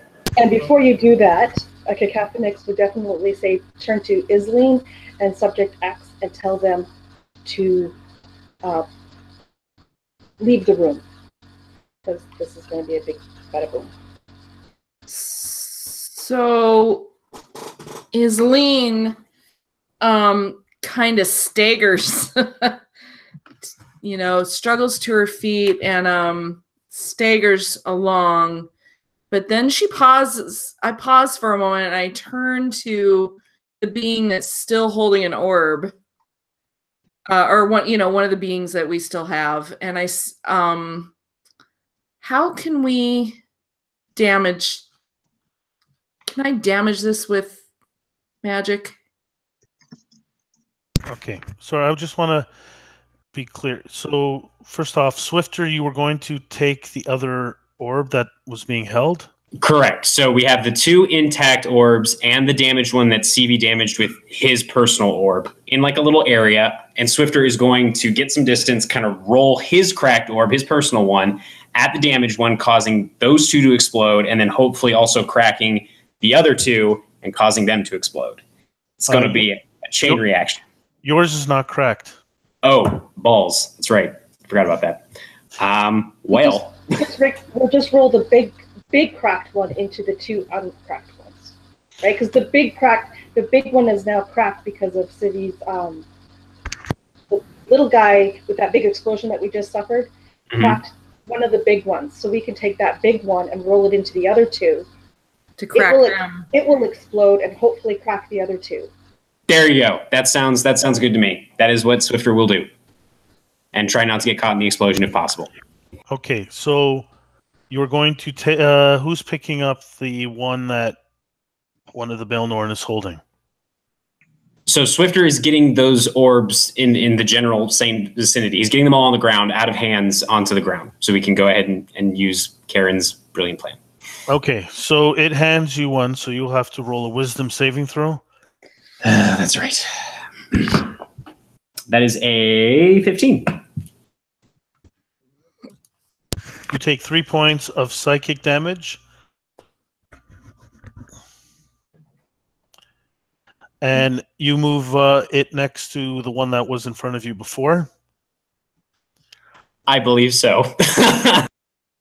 Okay, those two are intact ones. Nothing happens. And CV's is, we'll say, 10 feet away. The large one that he has, that large cracked one. So, Isleen, what did you say you wanted to try? So Isleen, before she gets up, listening to Cacophonix, but then I think better of it, and I turn to one of the beings and ask if I can use magic to damage the orbs. Roll an Arcana check. Wait, you ask the rest of us if we can? No, the beings that are not yet gone. Oh, I'll still respond to you. Since when do you ask permission? Since they're more knowledgeable than I am, and anything I can learn from them is worth knowing. 22. Sorry, 22. You think the reason that the large orb was cracked was not so much the explosion from the... Well, yes, it was the explosion, but it was the magical essence from the small one damaged it. It's just a small crack, but you think it's there because of the magic from the orb when it shattered. I think I have a safer way for us to do this. Why don't we all back up and let me try one of my spells? I think that will work.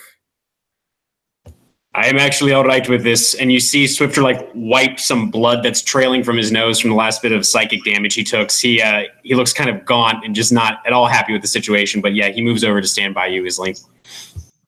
So I'm gonna back up like to, let's see. Like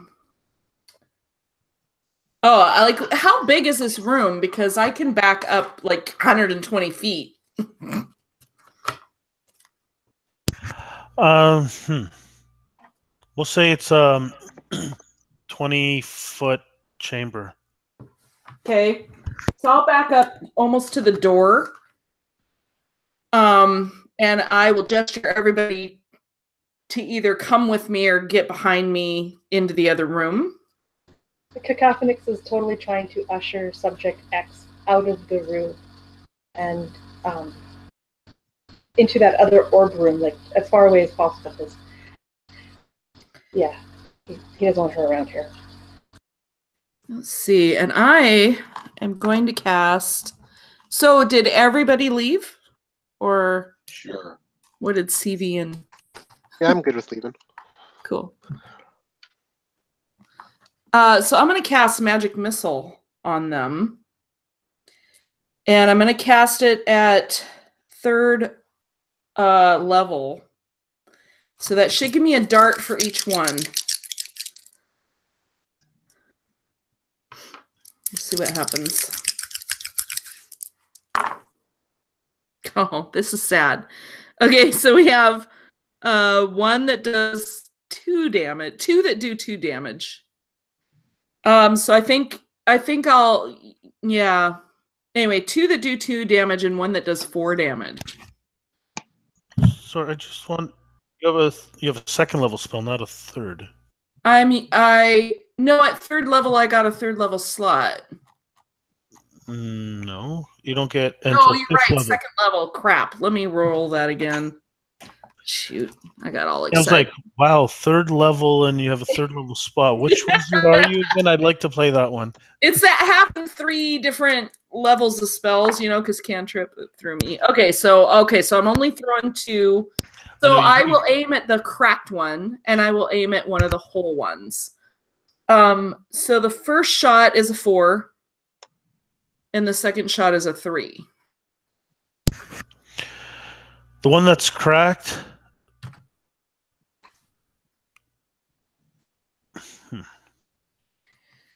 And I will Starts cracking. duck. It starts cracking some more. There's a Okay. larger crack. The second one, there's a small crack on it.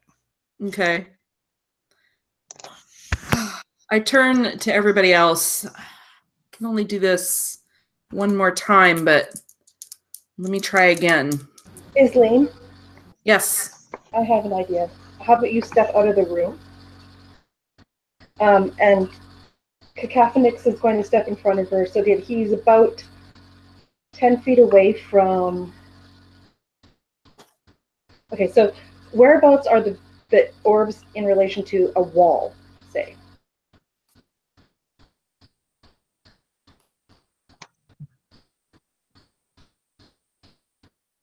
Paul? I mean, I guess Swifter would have just sort of put them generally maybe towards like the center, like farther away from the doors. I mean, he'd move them as much as he can into a way that's convenient for us to dispose of them, I suppose. I'm going to say you can push them. The beings were about 10 feet into the room. So what I'd like to do is I'd like to have the intact one against the wall, or at least within 5 feet of the wall or whatever. The one that just got damaged beside it, I guess not touching that because it's cracked and I don't want to blow up. And then the other one is I'm going to use Thunder Wave, and they're not attached, and so I'm going to push them together away from me when I cast the spell. Hopefully making them all collide with one another. That is my plan. So I'm going to stand 15 feet away from the like the damaged one, the most damaged one that I'm going to try to push, and it will push it 10 feet into the other two. Okay. Roll. It's damage.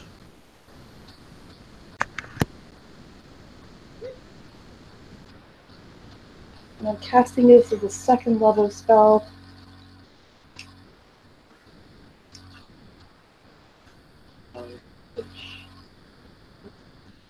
Okay.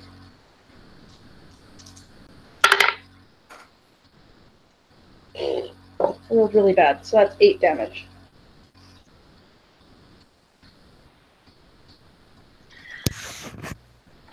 The orbs go flying back and hitting each other. And the third one cracks. The first one and the second one crack some more. And you could just feel the energy pouring out of the orbs and interacting with each other. And I would like everyone to roll a dexterity saving throw.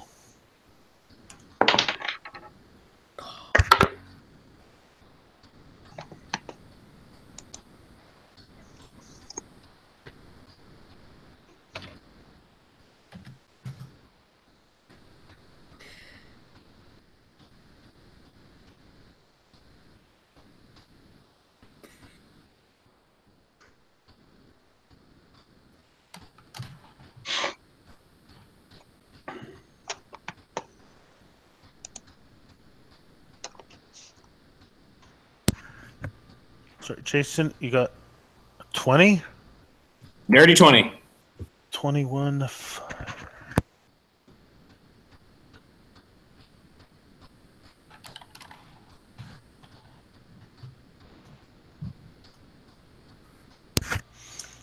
All right.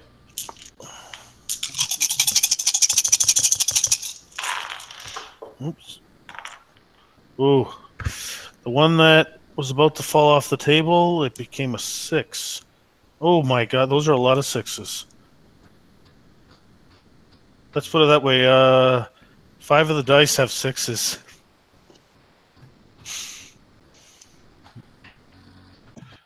Oh boy, that's a lot.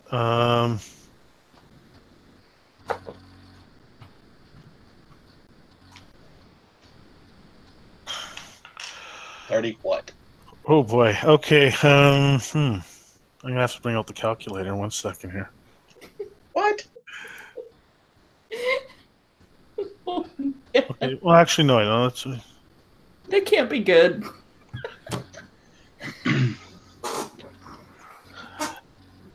Well, the thing is, I didn't expect to roll like a lot of 6s on there.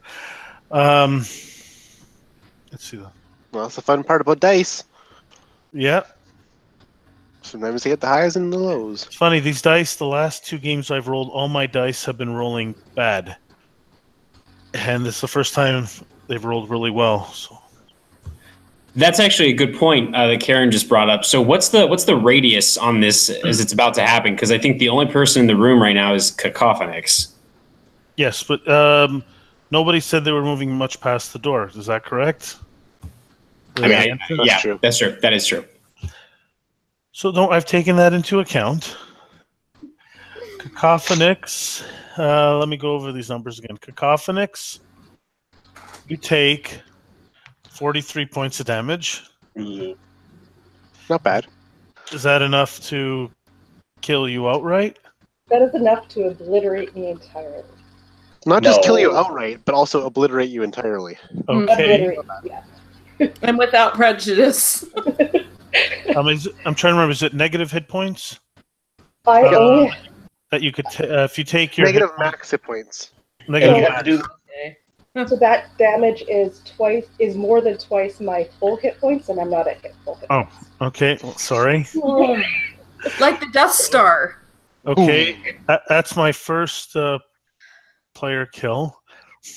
That's a DM. Number 2 is coming very shortly. Who was next? Closest, do you think? Probably me. I think my curiosity would Plus, I'm weakened, so So you took the same amount. yeah, I'm gone. I figured if Cacophonix was gone, you would Yeah. have to be. Oh shoot! Can you roll a reflex saving throw? Another one? I think it's Another dex, you mean? dexterity. Wait, what? Oh, I rolled well that time. 21. You get obliterated from the blast, but for some reason, the orb in your possession doesn't. And Oh, thank goodness. okay. Who was next closest? I guess. Probably. Oh yeah, I was gonna say either Swifter or Subject X.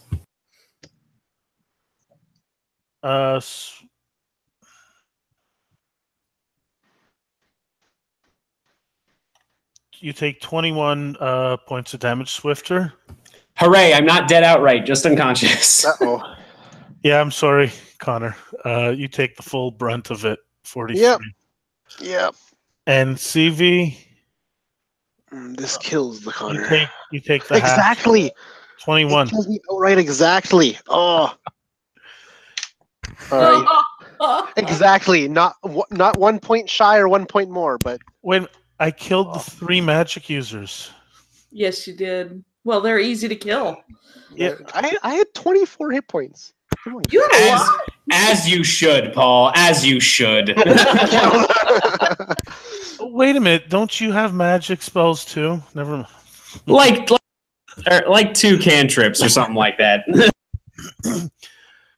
Okay, so how bad is Swifter right now? Yeah, so he had 9 health left, so he's negative. So Even after the healing you got at the beginning from me? was that actually a thing? Because I know we kind of talked about it before we started streaming. I mean, it's up to the DM and you, I guess, as well, since things kind of went south as soon as we started streaming. No, I spent the points. Oh, okay. Well, so then never mind. So hang on. So that would have been 21. So actually, yeah, I have exactly 9 health left. So Swifter is still up. That's interesting much- turn of events. What was your life at? You were at. So I would have been at full after CV healed me at the beginning, and then so dropping from 30 to 9, basically. Okay, whoa, lucky you. And CV, what are you at? I'm fine. Okay. No, okay. When I went big, you also have to remember it gave me 10 temporary hit points. Oh, are you still big? I thought you. No, but those temporary hit points don't go away until I lose them or rest. Ah, So Nice. I soaked a huge chunk of that damage as well.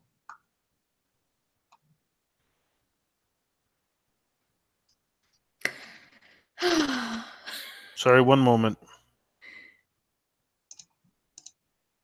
CV, I'm going to ask you, after all this carnage,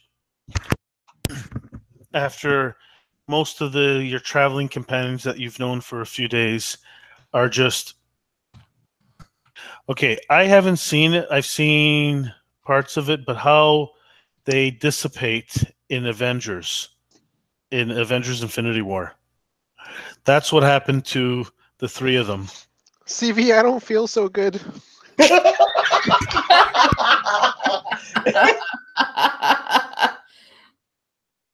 So there is no bodies left. They were obliterated, except the orb that... Oh, actually, Swifter, I need another dexterity saving throw from you.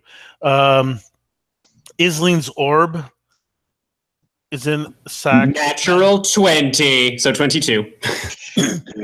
So both orbs are intact. Swifter still has his orb.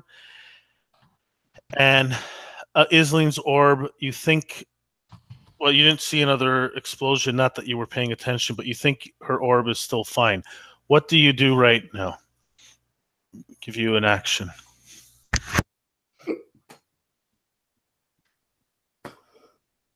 Swifter or me? You. Swifter as well. I'm just going with you first. Oh, okay. Because let me just put it this way. He's down to 9. I know you're in better shape than he was. It's like the blast didn't hit. You're not down to 9, so I'm letting you act first. Oh, I mean, we can roll initiative. Oh, We certainly could. you guys noticed that the third Belnorn is no more. So it's just the two of you in here. I'll use my action. And I'll look over at you and see if he goes. It's actually not for you. This And- knowledge is dangerous here. It will be dangerous in other places. Swifter. You have some of it in your head. Mm. I am not trying to kill you now, and I would prefer not to have to. Come back with me after taking care of these orbs here, destroying them. Come back to see these people. And Swifter will sort of sit up, just looking at these piles of ash that used to be Isling and Cacophonix and Subject X. And he actually reaches into his little vest and pulls out this bronze medallion that he sort of had placed over his heart, and he looks at it, and then he tucks it back in, and he says, CV, and he sort of pauses, I have not lied to you since we have known each other in these few days. When I tell you that all I have is the agricultural information, that is all I have. I would very much like, to be able to go home, to leave this strange outside world behind. Truth be told, I do not know why the Temple of the Pure sent me here, because this place has been nothing but misery and death from the first day. I am not interested in you, I'm not interested in your people, and he leans forward, I want to go home. Will you let me go home, CV? With my information of how to grow a turnip in 20 different ways. Stevie does like turnips. If you want, I can teach you, but then I would like to return to Sanctuary. That is all I ask.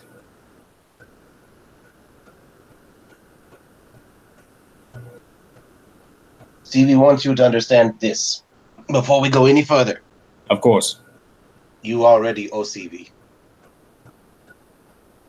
Absolutely. If it weren't for CV giving you life, healing you, you would not be standing, and CV would be alone. And Swifter kind of smiles a bit and says, agree to disagree, but I do appreciate the gesture.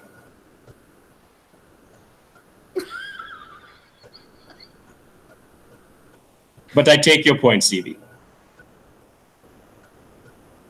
How do you and CV get rid of these orbs then? That is my mission.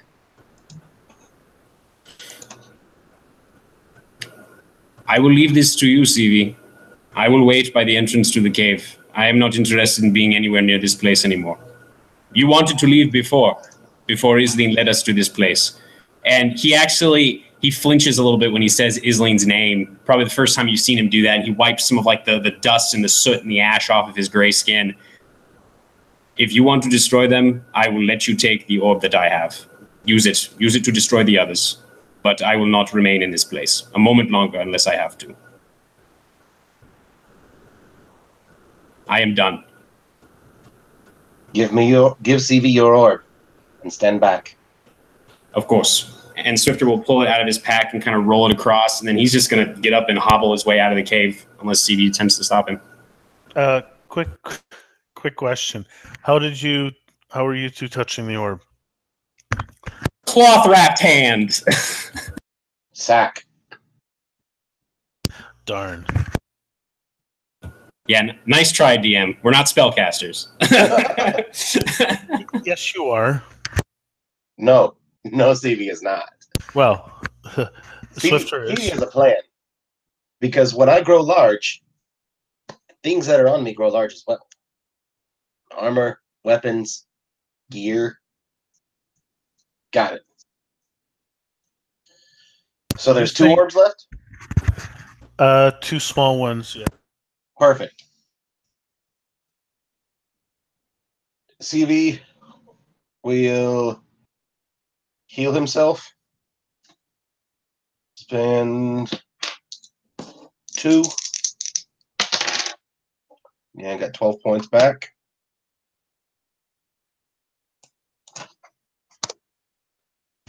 CV will spend 2 more points and grow big. 10 temp. And growing big, the sack should get big too. Yes. Does the orb get big since it's a magical thing? High or low? Low. Strangely, no, they do not. Perfect. So, since this sack is so big, I'm going to try to finagle it so I can get one, like literally holding on the sack to the ground, get it under the orb so that it doesn't go into the sack or in all the way into the sack. Get it to the other one, get it into the sack, and then I'll just pick up the sack so that both orbs fall into this orb that's in the bag. Sorry, trying to understand. There's 2 orbs you have. What are you trying to do? Oh, I thought you meant that there were 2 orbs outside of the bag. Cool, I'll just get rid of these last 2 like that. Yeah, so the only 2 orbs that are intact are the agricultural one and the magic one. Magical knowledge one. So you're going to try to swing them and hit each other? No. Okay.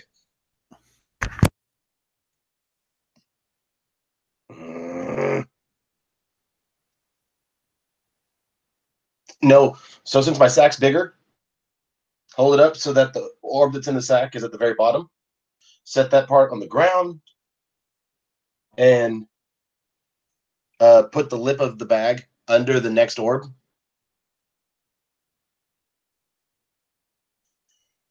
And then pick up the sack so that the orb that I just put in at the top of it falls to the bottom and hits it.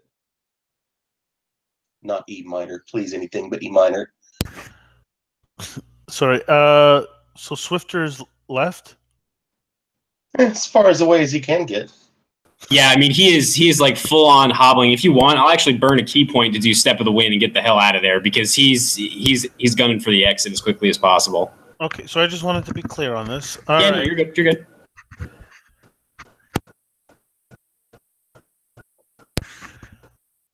They smack into each other.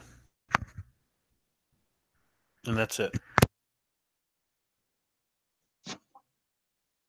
You hear a clink. You hear a clink as they hit each other, and that was it. Tick, tick, tick.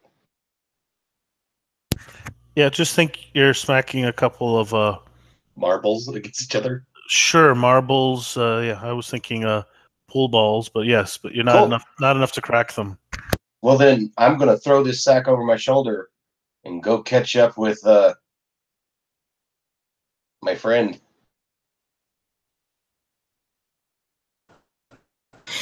Yeah, I mean he's just moving out towards where the Striders are at outside. So what's your full movement? What's your movement now? For CV? My speed doesn't change. I've got 25 feet. So the most you could do is 50 and minus 40. Yeah. 40 times 3, I think you just did.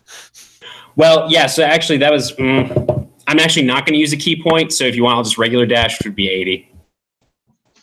If that's okay. Well, you don't have to use a key point. You could have just double moved. Right. Well, right. That's what I'm saying. So I would just dash to get the full 80 feet. I won't use the key point to do 120. Up to you. I have no problem. Well, I was just saying, I kind of mentioned it before. I didn't know if you wanted me to, let me retract it, but it's fine. So yeah, he dashes out 80 feet. No key point. Okay. So, and then what are you're just going to keep running? Until you get outside, right? Yeah, I mean, he's going to get 2 of the Striders ready for him and CV to head back to the Valois settlement. Oh, so you're heading back to the settlement. Yeah, I mean, ideally. Something might happen on the way, but who knows? You're prepping the Striders for both of you? Yeah. What are you going to do with the other ones? I mean, I'm trying to remember. It was a cart. I think it was a cart with 2 of them. Was it not? Right. I was the one driving the cart. Okay, so you're prepping the cart and everything. Okay.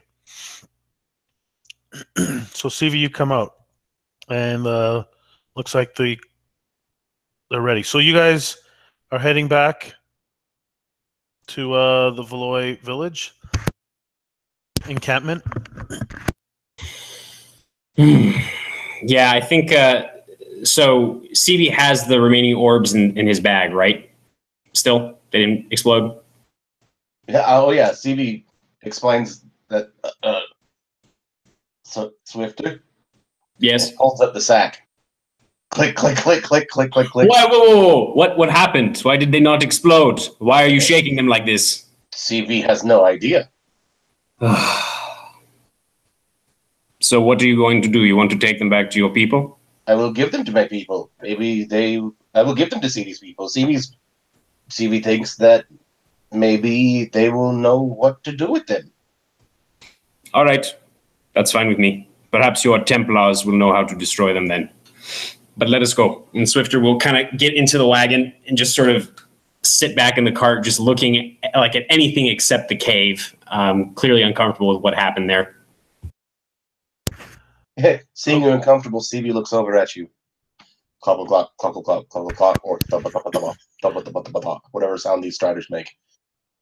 So you make know it. Go ahead. Sorry, I was just you guys make it back. You do not see any. There's no encounters. You don't see any more Belnorn. You don't just.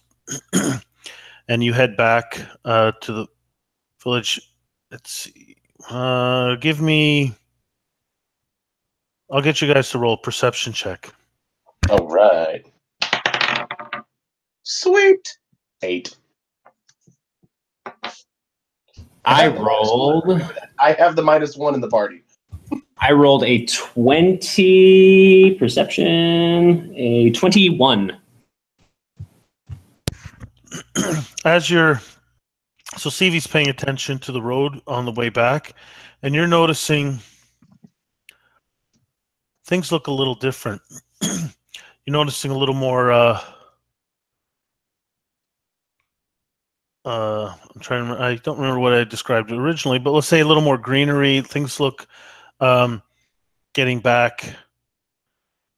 Well, you don't know what normal is, but the things are changing in the environment and everything. And once you get back, you find out there have been a few changes, just noticeable. And you were asked if you succeeded and what happened, and you tell the whole story. Do you give the? My notes are upstairs. Do you remember what the Lord? Iskander was the Templar leader. Solath was the teacher of the Emerald Bow, the religious figure. Yes. I think those are the 2 major NPCs. Yes, Solath, he asks for them. Do you give them to him, CV? The 2 orbs?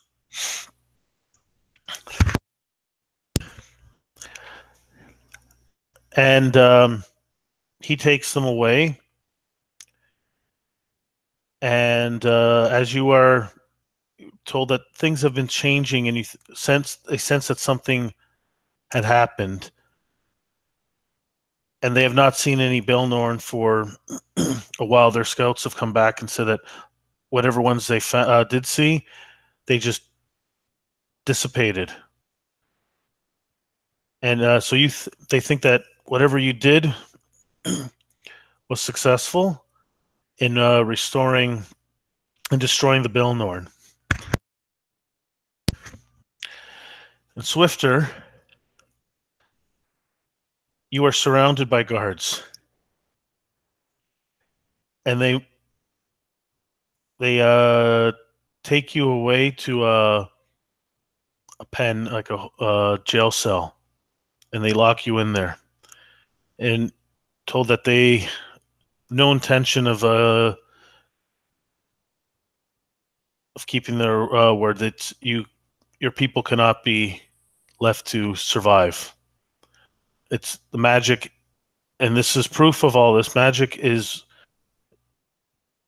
wrong. It destroyed the world, and your people must be destroyed. So, question. Sure. Can I have 2 key points. Can I use them perhaps? Sure. I could do like Step of the Wind. I can cast Darkness because I'm the Way of the Shadow. So I think what I would do is I think Swifter would allow himself to be led away while internally just thinking to himself that this was the biggest mistake, that he never should have been out here, that none of them should have ever been out here, that they should have just stayed in Sanctuary. He should have just stayed in the temple. And then maybe right before they throw him in, he would just drop a globe of magical darkness over the guards and himself, and he would just take off running, knowing that his longer legs would be able to help him outpace some of these guards, maybe not all of them. But he would just take off running in the direction that he believes the Mountain of Sanctuary to be. And yes, it is, Chris. So you cast the darkness. The 2 guards that were on you sort of freaked out and let go of you, and you started running. And you, we'll say you managed to grab a strider, and you kept going, heading back. And when the strider was not able to go any further, you kept going. And you made it back to Sanctuary. And you reported in and let them know what was going on. But they seemed to actually be... It looks like they were already amassing another expedition. Seems the Watchtower was watching all of this, but and they didn't know if any of you survived, and they were sending another party out to make sure everything went to plan, at least in that sense. And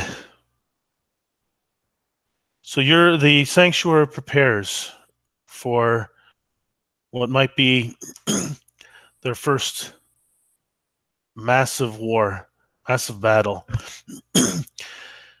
And CV, you and your people prepare for this. Is there anything you want to say or do?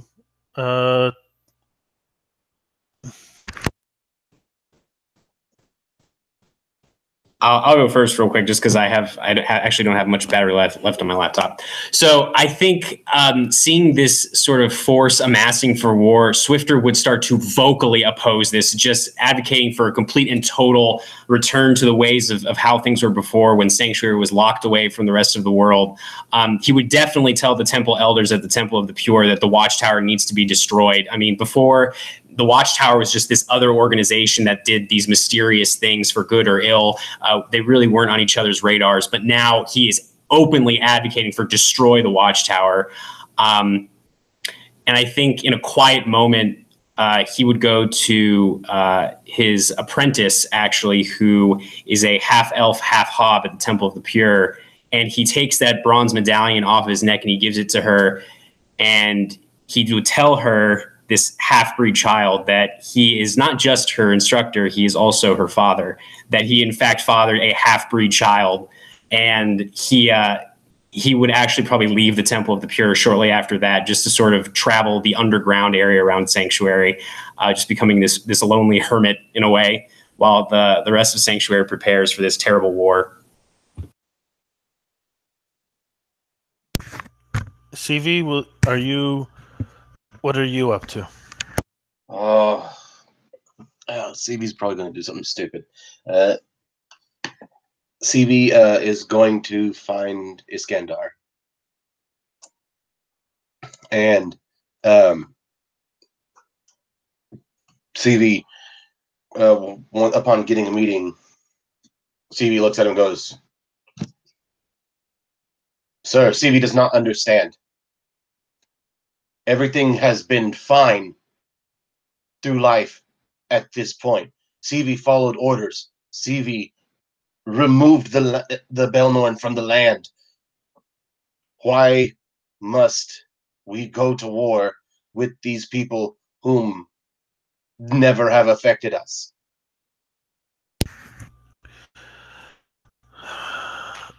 You forget your teachings. Magic is what caused the destruction of our world. And magic is gone.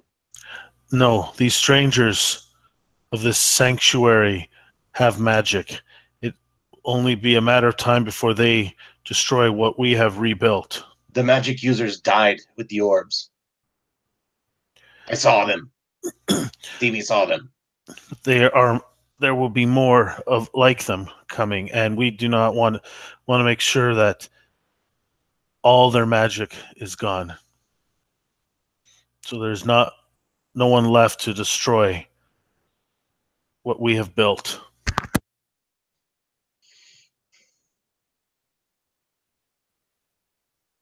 So where were you in CV?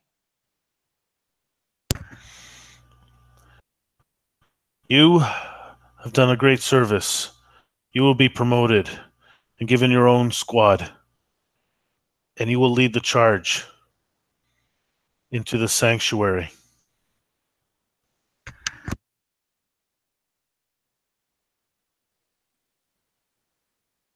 There's confusion in CV's eyes, and then a moment of realization.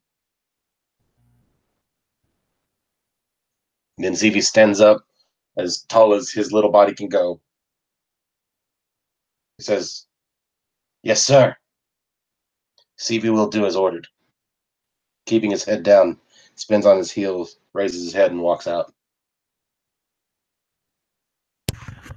And that's where we'll end it.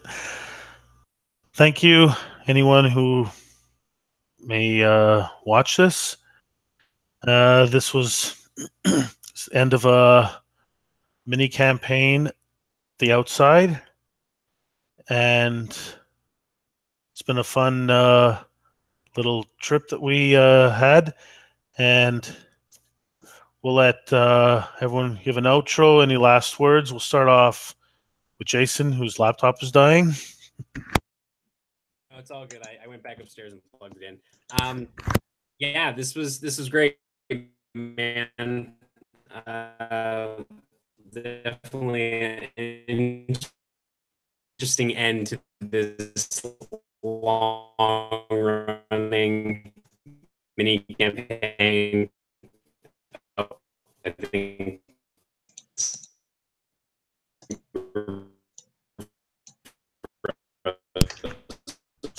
Jason? That's it. Okay, we'll come back to you in a moment, see if it clears up. Karen, what are your final thoughts?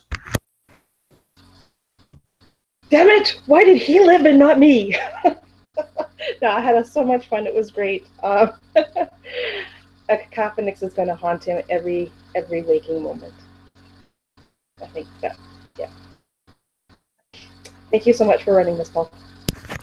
Well, thank you for playing. Jim, what are your final thoughts? This has been a lot of fun. I don't normally get a chance to play. I spend most of my time running. But thank you all for letting me play our short friend in the game. Well, thank you for joining us mid-adventure.